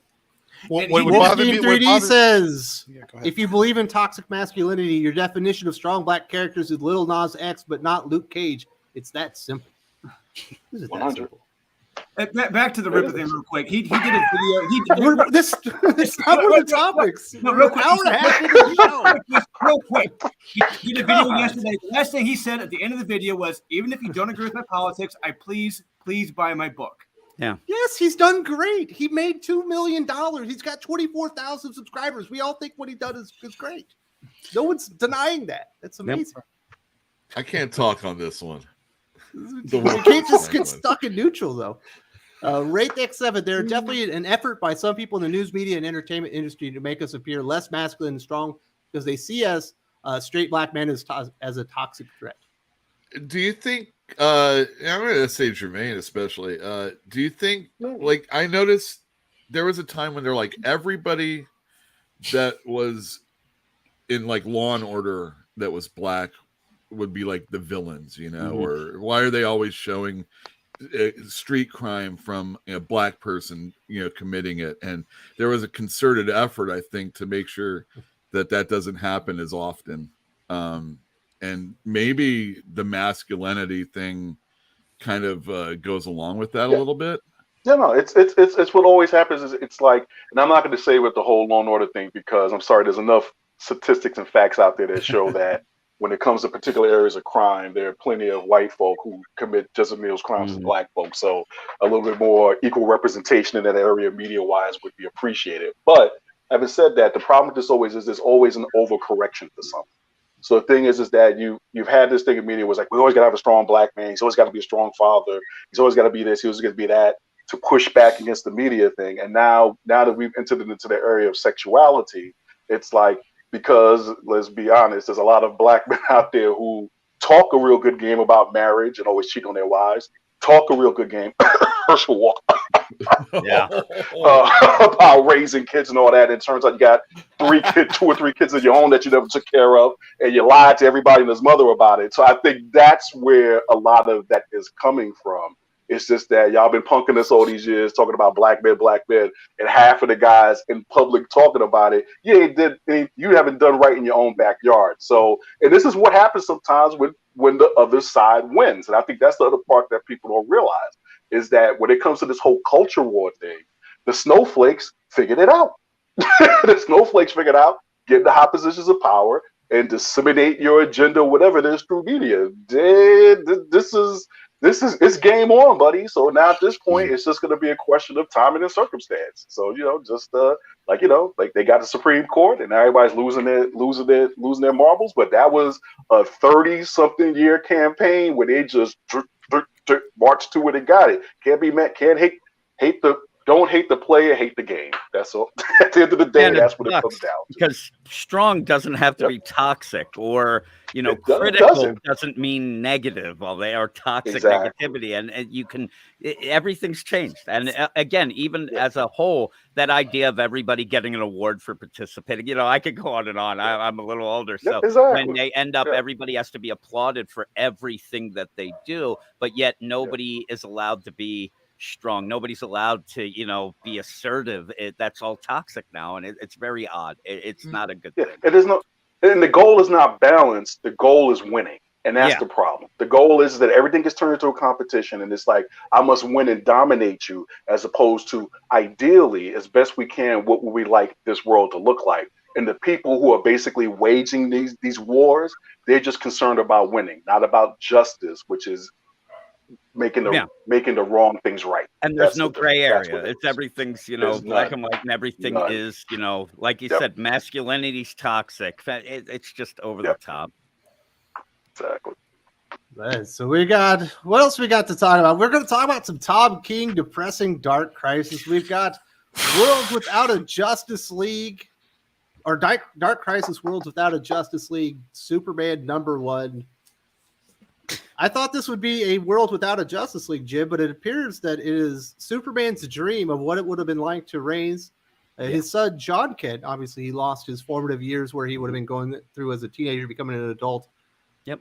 And I hated pretty much every page of this comic book. And I actually been arguing with people on Twitter about it, because I see these grand statements of this is the greatest Superman comic ever. Tom King gets Superman, put him on the book, and when I go to talk to him, first up, to just tie it into some things that you and Gabe even have been talking about here, most of the people don't even know what the hell this book is. They don't even know what Dark Crisis is. They don't know this is supposed to be a dream world that is set up to contain Superman. And in Superman's dream world, it's his happiest dream. His happiest place. His happy place is listening to Durlan kids crying and screaming out in agony as they're being slaughtered. He also, his dream world of the most perfect thing is having to raise his son, who curses him out for being a jerk and not doing enough. And then you even have the idea Tom King has a softball deal of he can show everybody the younger John, and he ends up just messing it up throughout the whole deal to the end, even at a point where he subtly does these things. And I even said when you did the video, Wes, in the chat, in the comments, what Tom King does is he ends up having everybody the most awful version of themselves until the end when they hug. That's all everybody praises. Oh my God, you elevated the characters instead of I was moved. You destroyed the characters and then brought them back to almost the even level status quo. That's what he does. It's ridiculous. And in that, if you read it, people, and this guy was arguing, at one point, John does a thing in that book that causes a year-long genocidal galactic war that millions of people had to have died. And at the end of it, Superman says, "You did great, kid. You are awesome. I'm so glad that this happened." And then at the end, he says, "Yeah, I know that this wasn't real and whatnot. So why the hell aren't you fighting out of that where your real son is alive and in trouble?" Also, it's just he doesn't get these characters. He ends up, in my mind, he has a story. You end up insert characters. Well, what am I writing? Okay, yeah. It's like what the old joke where, a comedian would show up. Okay, what's the mayor's name? And you go out on stage and start telling your jokes that are all the same. That's all he does. He just ruins characters. He ends up, and people praise because, oh my God, nobody does that. Yeah, because it sucks. Nobody does it because it's horrible. And other people do end up doing it. You have, people that's the scary part, are starting to be like his disciples or trying to be like a Christopher Cantwell, doing nonsense like him. And he just doesn't get it. And he just wants to cause trouble, I think. I don't know. There's a point where you see Clark Kent, he's got his fist raised. Yeah, he's going to hit him. Yeah. And his eyes, he has absolutely insane eyes, and he's about to murder him with his bare hands. He's about to blow a gasket, and he's just screaming, "We don't do this!" And he's about to hit him. And how is this the dream world? And again, in the concept of the story, this is supposed to be like a Black Mercy type situation. Hey, we want to get the Justice League out of this. Yeah, we want to get it out of this. So we have to make them content so that they don't know that this is happening. Let's give them the best thing. You could have had just the nicest deal. Tom King cannot get out of his own way. He can't tell a nice story even when he's supposed to. And Lois Lane's all screaming at him. Oh my God, Lois is like, "You jerk, I ended up doing this. You get your own stuff. I'm busy. Get me something to eat that's not greasy because I got diarrhea." I mean, it's so over the top anger in this. And why? You could have had the thing even where, what would you, and Wes, you have kids. Is it that you would want, like, oh my God, I want to raise my son? No, you just want your young son back that left. Also, the idea, what has he done to even look at in the regular deal? But this, he could have went, and in the dream world, he goes and sucks the hell out of Ultraman, says, "Give me back my damn son," takes him, and then they have a nice time. I just... You would think in Superman's dream world, there would be no bad people. No. There would be no reason for him to leave his family, and he would be fishing with his son. Even that, you could even have, because it says world without a Justice League. I'm assuming this world has the dream world, because why doesn't he go? Why don't they show him go and say, "Hey, I want to check up on Bruce"? And in his dream world, Bruce is happy. He just looks in. Bruce's family never died. You could have such nice things to show what makes Superman and what his dreams and hopes would be. But instead, all you're focusing on is John, which is fine. It's more of a John comic than a Superman comic anyway. And then you end up where it's awful. Like, it's bad stuff. It's not. At the end, I don't know which he was better. Which was better, a volcano being yelled at by Ultraman or being raised by his father in the dream world? It's just because that John is either way a jerk, right? What were you about to say, Jermaine? I was just going to say it has to be awful and it has to be terrible to distract away from the idea that basically Tom King just said, "I'm going to take the man who has everything and try to turn it into an event."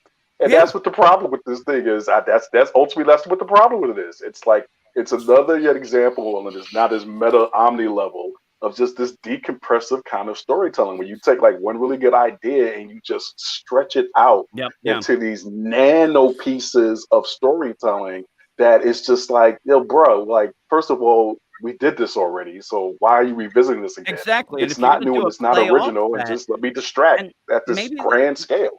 Maybe he was afraid that it would be too, but there's things in this. And when you end up having even a one-shot Elseworlds type story, it's a dream, you have to make things connect and they have to make sense. In this, you have John dressed up as little Damian Wayne Robin. Doesn't make sense. Never explained. Nothing ever came about with that. Is it that he's envious of Bruce and Damian? Maybe. I don't know. Never explained. And the big villain in this is Orion, who he ends up fighting and almost kills John, but that doesn't make sense either. I mean, if this is the idea that, are we supposed to get in this? Because these should be something of a dream.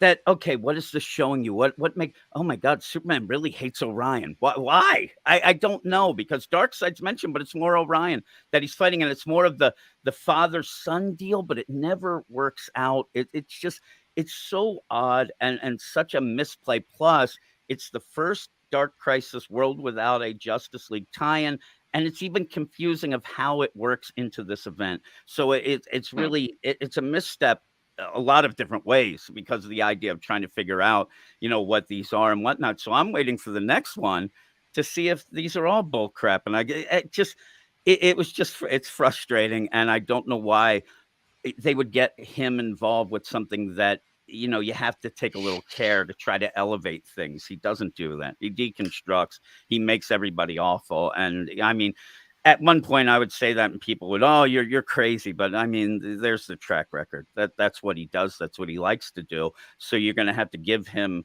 books and things that's what you're okay with. And I don't think it was well served here. You read it, Gabe? Yeah, I read it, and it was strange. It's not the worst Tom King comic I've ever read, but it was very strange. It reads like somebody who didn't understand their homework assignment.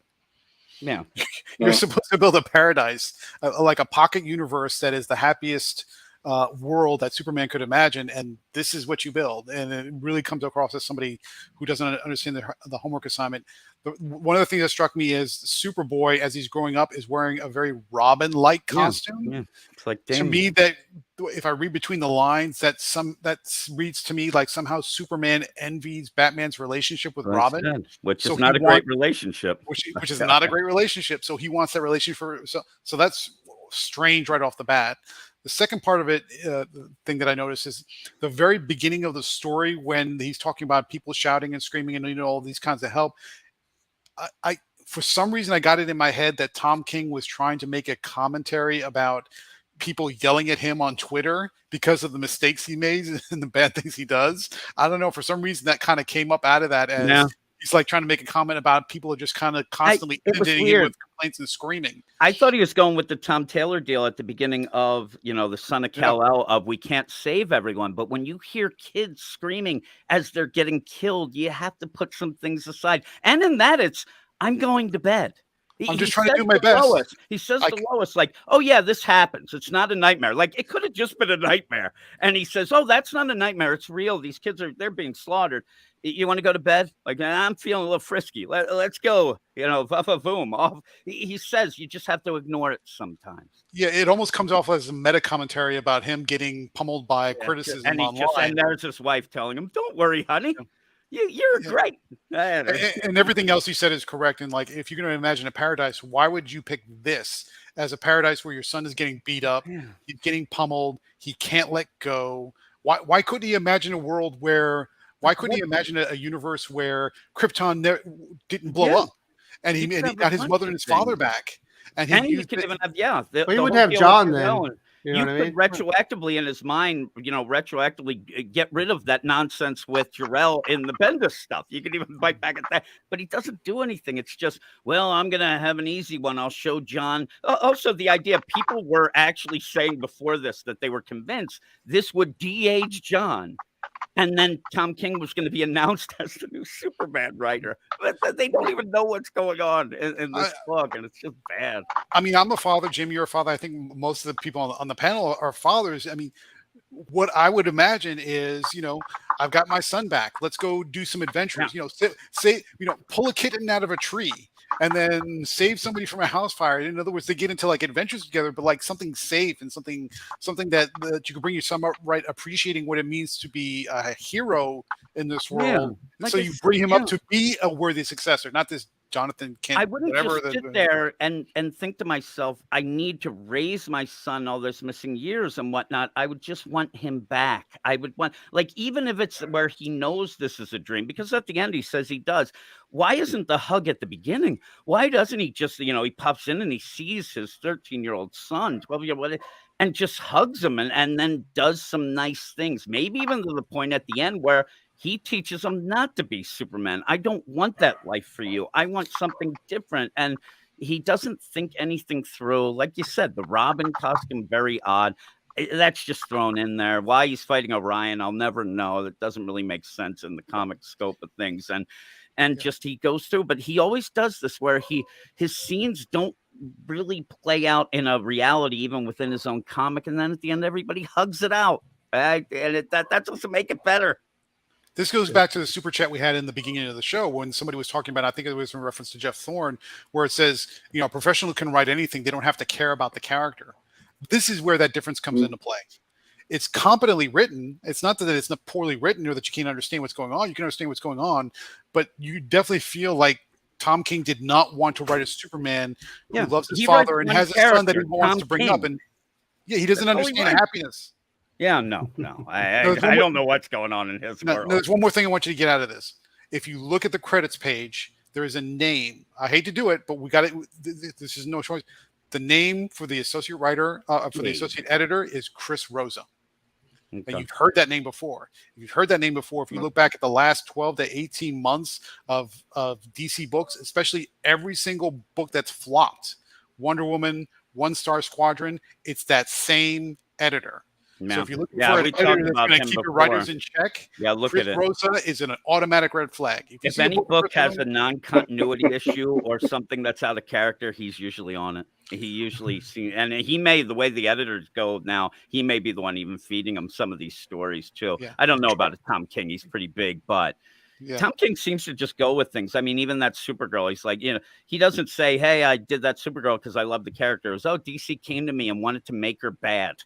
Well, you succeeded, dude. Oh, you ripped that off from True Grit anyway. Exactly. It was True Grit. That's all it was. Yeah.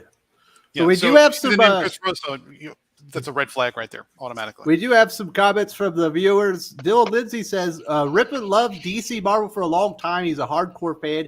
As you said, Wes, they don't want the average male as a reader anymore. So like a lot of people, he walked away and made his own thing. Obviously, Drew, that's kind of what's going on here. I'm seeing a lot of really frustrated fans. I'm sure you see it too on your guys' YouTube channel and interacting with customers. And Rip is doing what a lot of people, including yourself, are doing. If you're not going to make something that I want, I'll go out and make it myself. That's exactly right. And that's when Sean started his publishing line, Merc Publishing, with Miss Meow, Catfight, and now Jairus, my character. He asked me, just wanted me to write a female character how I would like to read it. And that's how I did it. You know, a female character who struggles, has to earn her way. You know, she's going to get her ass kicked, but she has to try for it. You know, it's not given to her. There's no emotional validation at all whatsoever in my series. It's crap like that Marvel and DC are doing. That's bringing readers to us, bringing readers to the indies, bringing readers to Rippa. That's what you do. That's all you're doing. Congratulations. Well, it's a good thing is you're getting a little bit of variety out there, Jermaine. Obviously, you're starting up animated concept as well, and you know, indie sales are kind of blowing up. They're taking up a bigger portion of the regular market share, and we're seeing crowdfunding is getting bigger every year too. Yeah, no, and you know, you've done a couple of videos about this, just about the industry in general, and that's exactly what's happened with manga too, and that's why manga is taking off, because Marvel and DC made a decision way back in the 90s that they basically were going to treat their comic book publishing basically as a half effort, and the sales historically, the growth in the industry has reflected that. And the simple fact of the matter is now Marvel and DC, I think now it's looking like there's a confluence of forces that it's like if they don't do something real quick, those people who have been their core audience, their bedrock, who have stuck around through thick and thin, might just say, peace, I'm out, and just go, you know, take their dollars elsewhere. So, I mean, other than the people who just like really like, you know, and it's a question of how long we still have left on this earth. Marvel and DC in 10 to 15 years time just might find themselves irrelevant, but I think Marvel and DC are actually okay with that. I think they're like, we're in the licensing and merchandising game. We're not in the comic book publishing game. And they haven't been in the comic book and publishing game for at least 20, 25 years. Absolutely. We got Common Sense here says, when Kenny Porter's Superboy comic is coming up, he needs to annihilate Tom King and Tom Taylor. I'm sad that Tom Taylor sold more than Action Comics. Well, Superman's the flagship title. It says Superman on it, which is normally the one that sells more. I don't think that has really worked out in the annual, Carter. I think they probably should have put John Kent on the Action Comics series and left Superman on the Superman series. I don't know. I'm seeing okay sales as far as Superman's concerned. Definitely newer readers. And I might have already had lost the older readers when Bendis was writing Superman anyway. Or actually, I gained readers to Superman when Bendis came on because they liked his Marvel stuff. Mm-hmm. But then when he was gone, there weren't the old DC people left. So now you lose the Marvel people that were reading Superman, and you had already lost the old timers that were reading Superman. So it could be worse for Son of Kal-El, but they've got a gimmick going. I have new readers reading it, and I guess they're enjoying it, which is cool. Do they come in and say, like, hey, what's that book with the young John? Or yeah, not to get too nosy with the customers that are coming in and reading it, the newer ones, but they seem to be male and of a certain persuasion. Okay. Yeah. Now, and they're digging it. When you go, do people know Somebody's about buying Action Comics? And like, if you said to them, like, "Oh, Philip Kennedy Johnson," does anybody know like that, or Jeremy Adams on Flash? If you said to them, like, they don't know these people, right? I mean, you can't really push them as these writers because they're not really well known. I would say, because I mean, Action Comics and Flash are really good, but the sales aren't very good.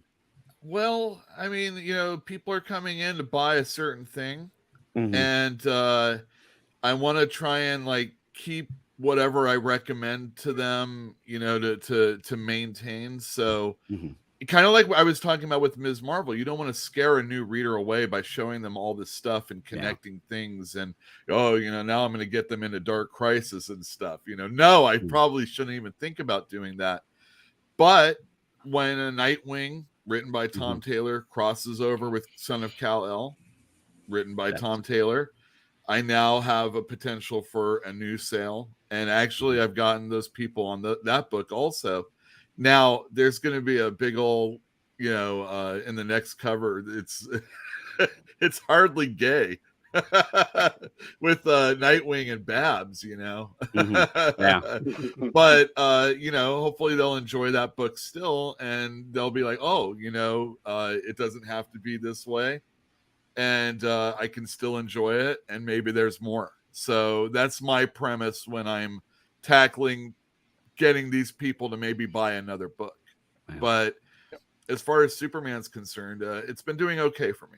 Do you think that that DC should have legacy numbering? Is that something that still like gets people not involved? Like, oh my God, there's 1,000 issues of so, or I don't think that matters. They don't care. It's not that. It's just too confusing. And I'm a long-time fan, and I'm just at this point, I don't even know anymore. Yeah, I don't even know when I'm buying back issues and stuff where this stuff is supposed to go. Yeah. It's like Daredevil in particular. I just can't tell unless I literally have to just open each one at this point. I'm just guesstimating when I throw them in my box. Like, okay, I think it goes there based on the cover. It's just it's too confusing. It's just too. They've restarted it too many times. It's just like. Do you like the art, the cover? Do you like the team? Do you recognize the guys? Maybe, but it's just like that numbering thing is just more trouble than it's worth. Well, we're a different breed of comic collector than there is now. People are used to the trades and the big collections, and reading the numbers on the spine starting from 1. And we were collectors that when I got into Spider-Man, there was already 100+ issues. When I got into X-Men, there was already 100. Superman, Batman, 300, 400, 500 issues, depending on Action or Superman. And, there's that dream that I might be able to go back and get all those issues, or that I've missed something that I want to know. But the comics were written so that anybody could get into them right at that moment. Comics aren't really written that way. And I guess the readers would rather start with a number one. And, it's just the way it is. Like this is what Callum Lyle has to say. He says it's the third time Tom King has projected or implied he really, really hates his kids, his life, and everyone around him. I don't know if he's autobiographical. I'll tell you, I think what it is, and if you know a little about Tom King and read his tweets and everything like that, he didn't have a good relationship with his own father. I actually think that who he's hating on is himself and his father, and I think it goes more into that than his actual kids. And still, though, he's misery. Between Mr. Miracle, between Strange Mr. Adventures Terrific. In Strange Adventures, obviously had Mr. Terrific as well as the daughter, and then this here, I think he might be actually thinking as father. He should just write a book called Dad Assassin and get it out the way. Dad Assassin. It is bad. Hey, puppy. I mean, even his Batman run, Selena was almost like mommy who was taking care of everything for him, and Batman just was, walking behind with his head down. Dylan Lindsay says the Justice League cartoon from the early 2000s handled the dream prison for Superman much better than Tom King did. Like the blueprint was there. Yeah, because they took it from the man who has everything. Yeah, it was almost a straight adaptation of the original comic. I mean, That's I think one of the issues with Tom King is I don't think he writes his stories for the character. I think he writes his stories and then he breaks the characters to fit his story. Yeah, I think he has these stories kind of in his mind, and then they say, "Hey, we want you to write Mr. Terrific." All right, I got a story for that, and it's just his story. It's him. He's writing about himself, and he just inserts them there. That's why nobody's heroic. Yeah, he doesn't treat his characters like characters. He treats his characters like action figures in his toy chest. Yeah, he takes them out and just smashes them together. It doesn't matter what the character. Yeah, and he'd be like that jerk who would be like he has the Darth Vader figure, and he's like the good guy, and you're like, hey, get out of here! Like I hate those kids. Yep. Gal Lyle, and this is the same guy who said, I can't get enough of love and likes writing romance stories. Is he serious? It dreams. Funny thing, I know, Wes, you like Killing Time a little more than I did. I've heard you talk a little bit. It's kind of. I think Killing Time, if it wasn't for all the time jumps, would be perfectly fine. That was him saying that he was going to have fun. That's him like, oh my God, listen, I'm not going to be the same deal. I'm going to have a grand old time here. And in the last issue, you have at least 50 people just slaughtered, on every page. So I don't know what his deal is. He's a miserable guy. Yeah, he writes for fun. He just writes for his own fun, not for the fun of the audience. Common sense. Can't Tom King just eat himself out of the existence of instead of eating Tom King, have his head up his butt? Just disappear. Industry hires his head. Should Tom King shove his head up his own ass? That's a good question. I think he's already done that. Yeah, he's definitely huffing his own farts. Absolutely. I don't get what Marvel or DC Comics really are doing. I think their strategy as far as creators is absolutely failing them right now. Cal Blau, what do you think Tom King's wife dreams about? I don't think about that. I have no idea. Happy Steve. While I was not a fan of Tom King's story with Superman, the Aquaman was good. At least he realized he was dreaming. Does this make Aquaman better than Superman? Well, that one's written by Brandon Thomas. Thomas with Osio, something like that on art. I didn't read the backup stories. I am Brandon Thomas, Aquaman out. I just can't. And Superman at the end realized, he said to Lois, I got to raise him this time. So he realized he didn't raise him before. And that's what kind of, at the end, kind of having that even, why aren't you trying to get out of this? Like, and I thought maybe that was the play. It's so awful that Superman would say, this isn't right. Like, this isn't how this should be. Well, somebody was trying to explain to me that was Pariah poisoning his dreams. And then you read the Tom King interviews where he's like, no, that's his utopia. Yeah, you're supposed to be setting it up where, and even in their deal, and their Pariah's using this to fuel something on the outside. So you have to keep them content and contained. And it didn't make sense in the thing. Gabe, I think, said he didn't follow the rules. He didn't go with the assignment. Now, I did read that Aquaman backup. The art in there is very good. That's Yeah, it is. great art. Great. In the Oh, Aquaman backup. Axios is great. That sounds like sounds like Thomas actually read the homework assignment and followed it instead of just doing his own thing. I didn't, and maybe I caught this. Is Andy in a relationship with? That's what it seemed. I think that the Jesse play with was the blade legs. They were trying to Yes. make it so that Jess and Andy, and almost that you were going to go to their wedding, and then it ended up being, the renew the vows of Arthur's mom and dad, which was kind of an odd swerve by the end, but at least it did make more sense and it did play in. And then the thing is, though, Aquaman at the end just freaks out. I know this isn't real, but at least he realized it. And then at the end, looked like he was going to be fighting away from it, fighting out. And he had a little fighting spirit, like he might be he a hero. did. Yeah, exactly. The weird thing, Orm wasn't in there. So, poor Orm is not in Aquaman's dreams or a happy world. You could have had a nice Orm there, but no. Dylan Lindsay, Gabe, that was the plot in Justice League. Only also had his son. It was sad because to escape, he had to essentially kill them ahead of a touching scene at the end with his son where they said bye. Which they took from the Man Who Has Everything. Yeah, he's talking about the cartoon episode. Yep. But you should definitely go read that story by Alan Moore. It is fantastic. I think we reviewed it in a retro right here on the channel already. Yep. Yeah, all-time great. Alan Moore, before he was the Alan Moore that everybody knows, he was killing it on Superman annuals. Superman loving Alan Moore, celebrating the heroic nature of the character, while also deconstructing just a tiny bit here and there. Barely. Even, I mean, he didn't have to go full Watchmen. He in his own career, he earned the time and the space to write Watchmen by doing all these really super classic superhero. He worked a long time on Green Lantern, and at least compared to how much he actually did. Great two-parter. Whatever happened to the Man of Tomorrow, which think was just like when you talk about introducing like horrific elements into the whole Superman mythos. I mean, that whole when he comes up with the new Luthor Brainiac team, that alone was just like, oh damn, son, you it was going awesome. ahead. Yeah, it was just great stuff in there. Jimmy, let's show him we love them best. It was great stuff in it. Yeah. Drawn by Kurt Swan. Gotta love that too. Oh yeah. Yep. Yeah. Kurt Swan. Yep. That's right. Beautiful. Mr. DC Comics. I don't get it. Tom King wrote a great Superman story, Superman up in the sky, but then he turns around and writes trash like Dark Crisis Superman. I've heard Superman up in the sky is really good. I hated it. I thought it was the same thing. You start out even with, a bunch of little girls getting slaughtered. I mean, everything is there. If you go reread that again, he loves to kill kids because that's how you get emotions.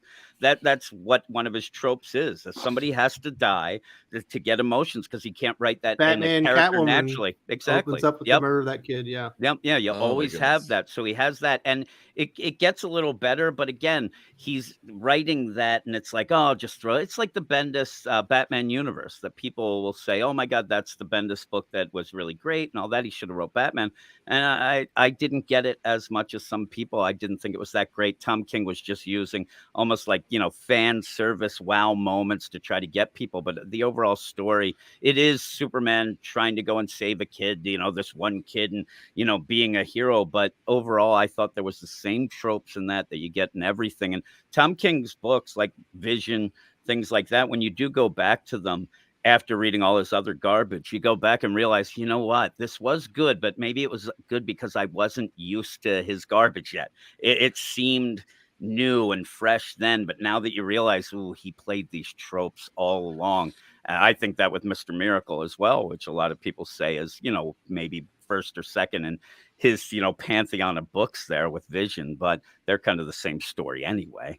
And even this World Without a Superman or World Without a Justice League Superman, it's very similar to Mr. Miracle, where you have this dream world. If you go with Mr. Miracle at the beginning of, committing suicide and then deciding to stay in a dream world instead of trying to fight back out so he could have his son and, Barda, and they have this nice life. It's very similar to that, Dark Crisis deal. He doesn't tell that many different stories. Cal Lyle says, why can't Jim Lee fire him? It's not that hard. Well, it probably was hard before because he was exclusive. He probably had a certain number of comic books that he had to write before his contract was over. But they did just announce Tom King is doing a book at Image Comics, so it appears he's no longer a DC exclusive, or at least he filled out his contract. And now he can go work for other people. His exclusivity expired, I think it was last year. Mm-hmm. Yeah. So why doesn't he fire him? When you look at the writers that they have, Tom King still sells better than most of them. Yeah. Well, you put him on Batman. Even his Strange Adventures did much better than you would have thought a Strange Adventures comic would all right. do. He always gets a prestige-looking book. He gets a covers great artist. Are always great. The interior is always great. I mean, I could kick ass with Greg Smallwood on a book too. You know, give me Jim Lee covers, and I bet 3 covers. Mr. Miracle, give me one. Yeah, Mr. Miracle for me was those Nick Darrington covers. You best believe that's what a lot of it was. Yep. Yeah. I just hate the fact that Clayman's life was wasted for almost 2 years on Batman Catwoman. Well, before that, he was doing just Batman, and then he also did Heroes in Crisis. Heroes in Crisis. That was a waste of 2. He probably wasted 4 or 5 years on Tom King. Well, but again, he's selling more than most, but Clayman could probably drive sales just a bit. Maybe at this point, man. He had some really good issues of Exo Manowar with Robert Venditti was writing. Oh, really? And they had Kerry Nordby before that, so they had some really good artists on that book too. I think Giorello takes over at one point. That's a good artist there. But the next Exo Manowar series has got Clunrad on it. So why you got to do stuff like that, Dave?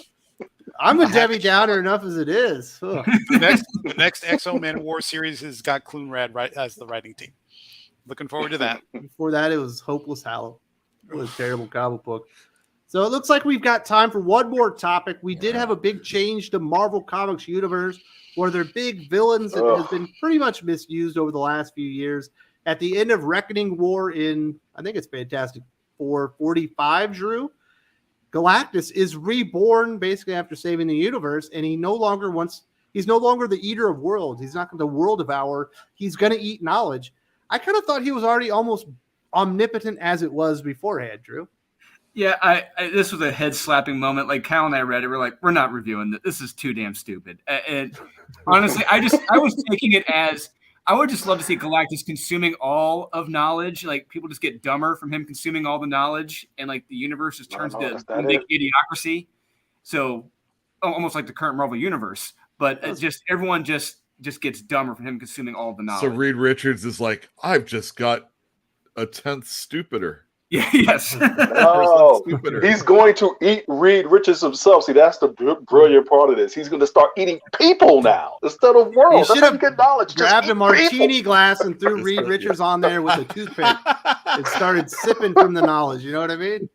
And if Tom King writes it, then it would be like Valeria, since she's a kid, right? He's going to eat people with some Chianti. He's just going to slicing people's heads like Ray Liotta and just scooping it out. Oh, man. That's right. That's a terrible movie reference, Gervain. That's one of the few movies I watched one time and swore to myself I'd never see it again. Hannibal was awful. That was so repugnant. Gosh. Gabe, what did you think about this big change for Galactus? Is it a good new direction for the character? Well, I mean, the first thing that strikes me with that issue is it suffers from and then syndrome. It was, and then this happened, and then this happened, and then this happened, and then this happened for like page after page after page. So that very much looks like Dan Slott was told, wrap it up. You got one issue, make it happen. And he just shoved it all in there. It was Exposition City from start to finish. The new status quo for Galactus seems pointless.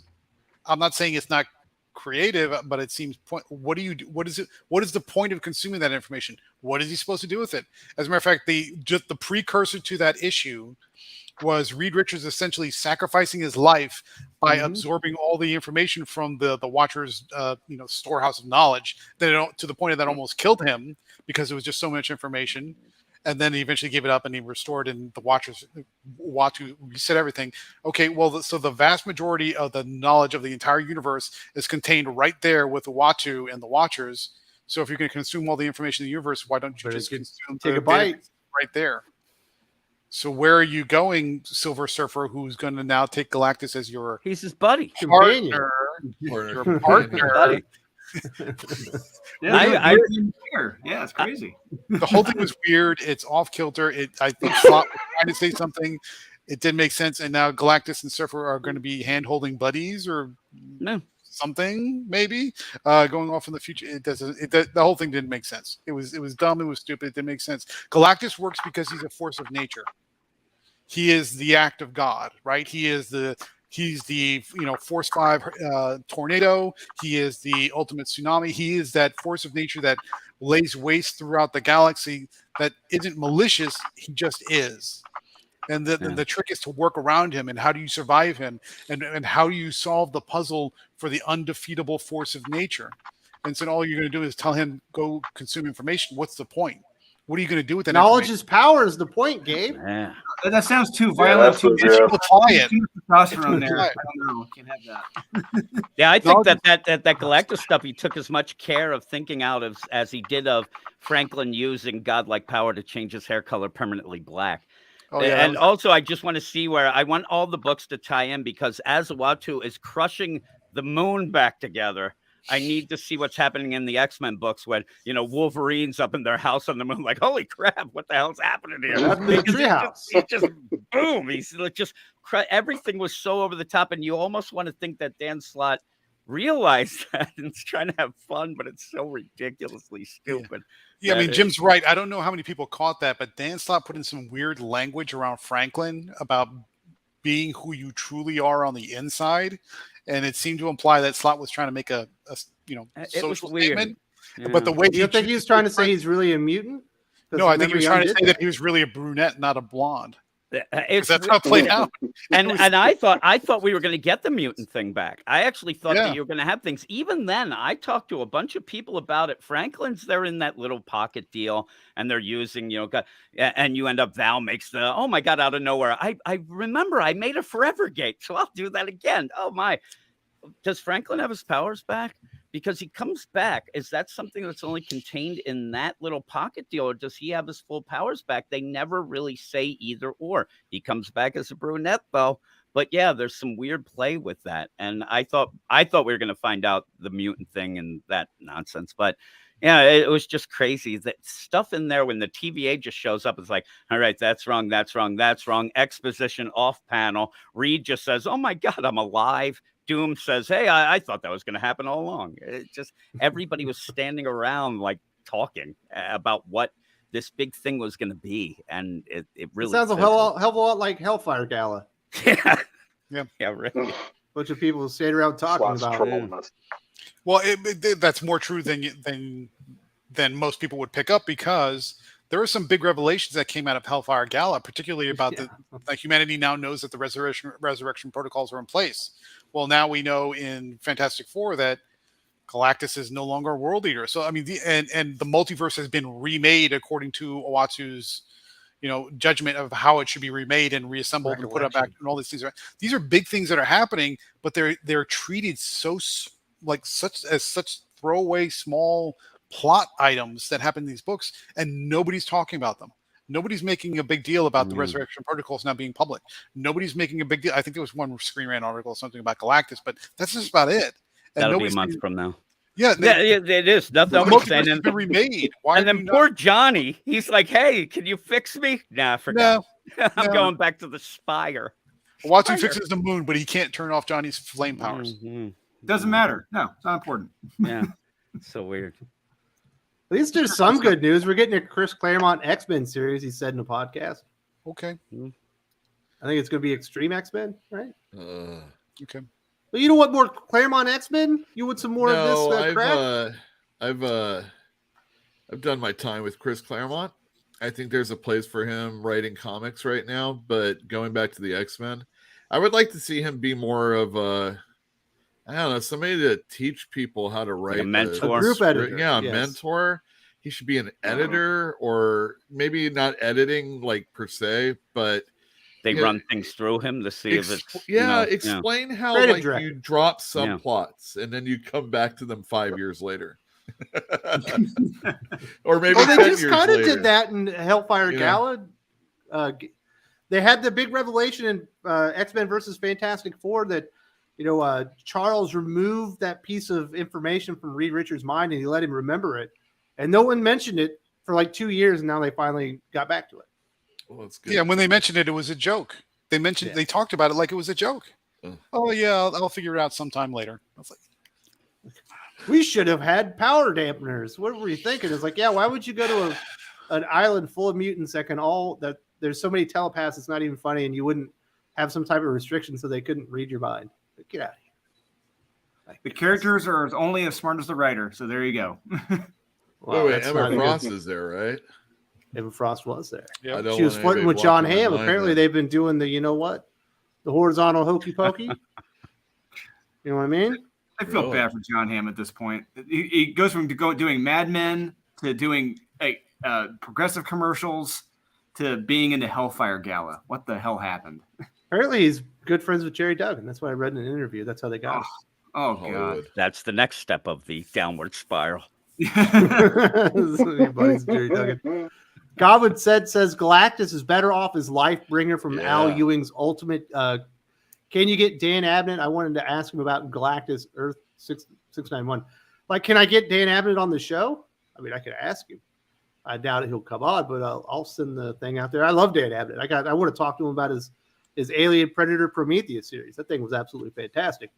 But a lot of people like that version of Galactus, Gervain, where they made a change and it was successful. But then they forgot about it. Okay, I'm not familiar with that Galactus, so I have to pay. Oh, you got to read Al Ewing with Kenneth Rockefort for the first volume. He changed Galactus's powers, so he's not a death bringer anymore or world devourer. He's a life bringer. So he was actually bringing worlds back from the brink of destruction. And this was what, Ultimate FF or? Yeah, no, it was Ultimates. It was it was the one that was led by that one dude, Blue Marvel. Blue Marvel. Yeah. All right, I'll check it out. Dude's like super smart. There you go. There's a guy that represents, right? Where's Blue Marvel, Gervais? That's a good Blue character. Marvel ain't no puss. Well, go to Facebook and check out the creators' post on that Kevin Grievous. You'll get an idea what happened to that. Like, no thanks. Blue Marvel. Isn't Blue Marvel like too black, too strong. Isn't Blue Marvel? No, that was Wes and I were talking about the Miles Morales thing. That's what I brought up during the video. It's like his main point was, his concluding point was, they want diversity, they just don't want it from us. And if you look at what Via Ayala said at one point, he ain't wrong. No cis men males allowed. Yeah, but Blue Marvel showed up, I think, in the Marvel's What If Miles Morales book after the Thor one. He showed up as his uncle. His uncle was like a multiverse version of Blue Marvel. Yeah, he showed up as his evil uncle, the one that was always what's the uncle's name? Prowler. He's Prowler, and Prowler. He showed up as a Blue Marvel version of Prowler. Yeah. Cal Lyle says Dan Slott wobbles, literally, but for some reason he can't fall down. Also, has he lost weight yet? Well, I don't know if he's trying to lose weight. There's obese people out there. He looks like a healthy man. You know, I would guess we're all blocked by him. So, on Twitter, so I wouldn't be able to know. Yeah. And he says, if I was paid $10,000 to follow Dan Slott with a tube, I would do it. Wait, a tuber? You mean like a plant? Some sort of like? I think he's talking like a mushroom? Tube. Oh, I see. I don't know. Like, is that for his butt or something? I'm not sure. Oh no, but maybe that's. You pay me $10,000, I'll follow Dan Slott around for a week with the tube. I think it's my YouTube. But maybe it was YouTube. I'm not really sure. Sounds like it might be 100,000. It depends on the details whether or not I'm down for the cause on that one. Is that a Human Centipede reference? I'm not sure. Human Centipede. We got some disgusting movie references coming on here. Let's wrap this bad boy up. We've got to recommend some damn comic books. Drew, you guys got anything special coming up with Comics Elite? You going to be at conventions or anything? I will say at C2E2, we are going to have Ryan Brown at our booth all weekend from Ireland, the Mad Irishman himself. He will be at our booth. We're going to have 10, as far as from the latest count, 10 exclusives at our booth at C2E2. And it's going to be very busy. A lot of artists. Like exclusive creators or like exclusive covers or? Exclusive covers, yes. And we have big plans for New York Comic Con. Oh, and if you go to your local comic shop and tell them to pre-order Born of Blood #1 from Lunar. FOC is August 28th. Tell them to get on it. Very nice. So you and I are going to talk about our favorite comic books of the week tomorrow, right? Absolutely. We're going to do our recommendations. You want to give anyone a tease, or you just want to let them, leave them hanging like that? I'm going to leave them hanging. All right. We also have Jib from Weird Science, DC, Marvel, manga. Jib, you guys cover it all. You got anything special going on over Yeah, there? just the regular thing, but I should kind of spell it out. We end up reviewing the current comics on Marvel and DC every week. The DC show drops on Sunday night. The Marvel show, a couple of them. We have a Star Wars comic show that drops Sunday. We also have a X-Men side show that comes out on Tuesday, and then the regular review shows come out Wednesday and Thursday. There's a bunch of nonsense. And our manga stuff, we have manga reading clubs all through the week. But recommendations, I would say Rogues at DC, Daredevil at the Marvels, and Chainsaw Man came back this week on the manga side of things. So if you are somebody who's a fan of Chainsaw Man, that's a pretty cool deal to go there. But those are about it. Yeah. Very nice. We've got a couple of super chats. Jordan Fugate. You guys are making my long drive home from vacation much more bearable, even if the current Cabo is about dead slept. Well, I'm glad that we can keep you entertained, and hopefully you are enjoying your drive back from a much needed vacation. Hopefully you had a nice time. Thank you so much for supporting the channel. And if you didn't check out the whole thing, go to the beginning. We had a really good show here today. Cal Weil says, I meant a tuba, like in the instrument, to play the Fat Man Walking thing. I would do that for $10,000. Although I played the baritone, I didn't play the tuba. The tuba's bigger, right? That's the one that wraps around. Much bigger. Yeah. I'd try it for 10 G's for like a week. I'd do it. I bet I could. This baritone and the tuba have got to be almost the exact same instrument. You know what I mean? I don't know. It's all about pursing your lips, I think, when you blow. Well, we need Bishop then. And we can think about magic. Bishop can definitely have that around too. So you have a special conversation with Joe Casey coming up very soon. Dude, I got to edit it for video content. Put some pictures and stuff like that up. But hopefully it'll be up sometime next week. And it's pretty cool. I listened to other interviews that he did, and I hope I hit on some things that other people hadn't brought up. So yours is better than Purchase, is what you're saying? Definitely. I mean, dude did, he interviewed him with Joe. Like two guys tag teaming. Oh, and my goodness. Yeah, exactly. Like Joe Casey's sandwich right there on the channel. Exactly. But I would recommend listening to those too. I get a little nuts and boltsy with him as far as like some of his scripts and stories that he's done that weren't talked about in the past. So yeah, I think and I'm a fan, so it comes across. Very nice. Do you have any comic books to recommend from Joe Casey or others? Not Joe Casey right now. I mean, obviously he's doing that thing coming up, but you guys just listen to it. 3 that I don't have in person. 1-800 by G. Davis Cathcart. It's a Fantagraphics heist comic book, and it leads up really well to the action, and it's an interesting art style that not everybody will dig, but if you can get past that, or if you enjoy that, it's excellent. I also recommend 8 Billion Genies that came out and sold out at my store yet again. This is the 3rd issue. Charles Soule, he tried his best with the Inhumans back in the day. And they weren't the worst. They just never could be good. And then last week, by Benjamin Mara, Disciples came out, which is another Fantagraphics, and this is a original graphic novel hardcover. And lastly, Flavor Girls, right here. Mm-hmm. As soon as I saw the cover, I decided I wasn't going to read that. You say that, so it's got a manga. It's got manga style art. Yeah, it very much looks like a Sailor Moon type thing. Even though the art is like this, pretty simplistic. Or I shouldn't say simplistic, just not your typical superhero fare. It's a very gripping first 5 or 7 pages. Really powerful. And it looks like it's good for anybody to read. It is an $8 price tag, but it's a lot thicker. So I think is there a lot of flavor there? It is. So instead of whatever the Sailor Moon, they have like astronomy involved with them. This is like fruit, like flavors. Like she steps into this. Like one of them's like lemonade. Exactly. And the other one's a mandarin and orange. Yeah, exactly. Very nice. There you go. I recommend it. It's very good. Says great show. How many pages you? Flavor Girls? I don't know, man. It's got to be at least 48. Yeah. All right. Okay. I might. All right. I'm telling you, man. I haven't seen one curse word in here. It's just read the first 5 pages when you go to the store. Like I said, it's powerful. I'll do that. Yeah. Dill Lindsay says, great show as usual. I now have a new book to read. Well, hopefully you get a couple. We're going to have a few more recommendations. And obviously, Drew and I are going to talk about a lot of comic books tomorrow. I think 10 in total and a shitload of independent comics. I think it's 7 total independent comics we're going to recommend tomorrow. So thank you very much for supporting the channel. Gervais, have we talked to you? What are you doing in Chicago? You got anything special happening?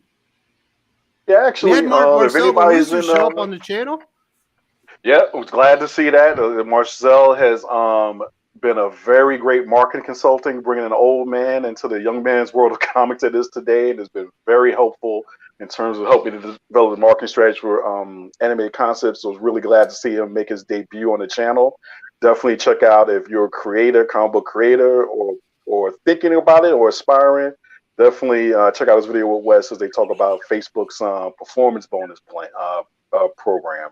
It is a little bit of a game changer. Facebook is recognizing they got to start paying people for content, and definitely reach out to Marcel because he's got a lot of good ideas that basically will definitely help you improve what you're doing marketing wise with your projects.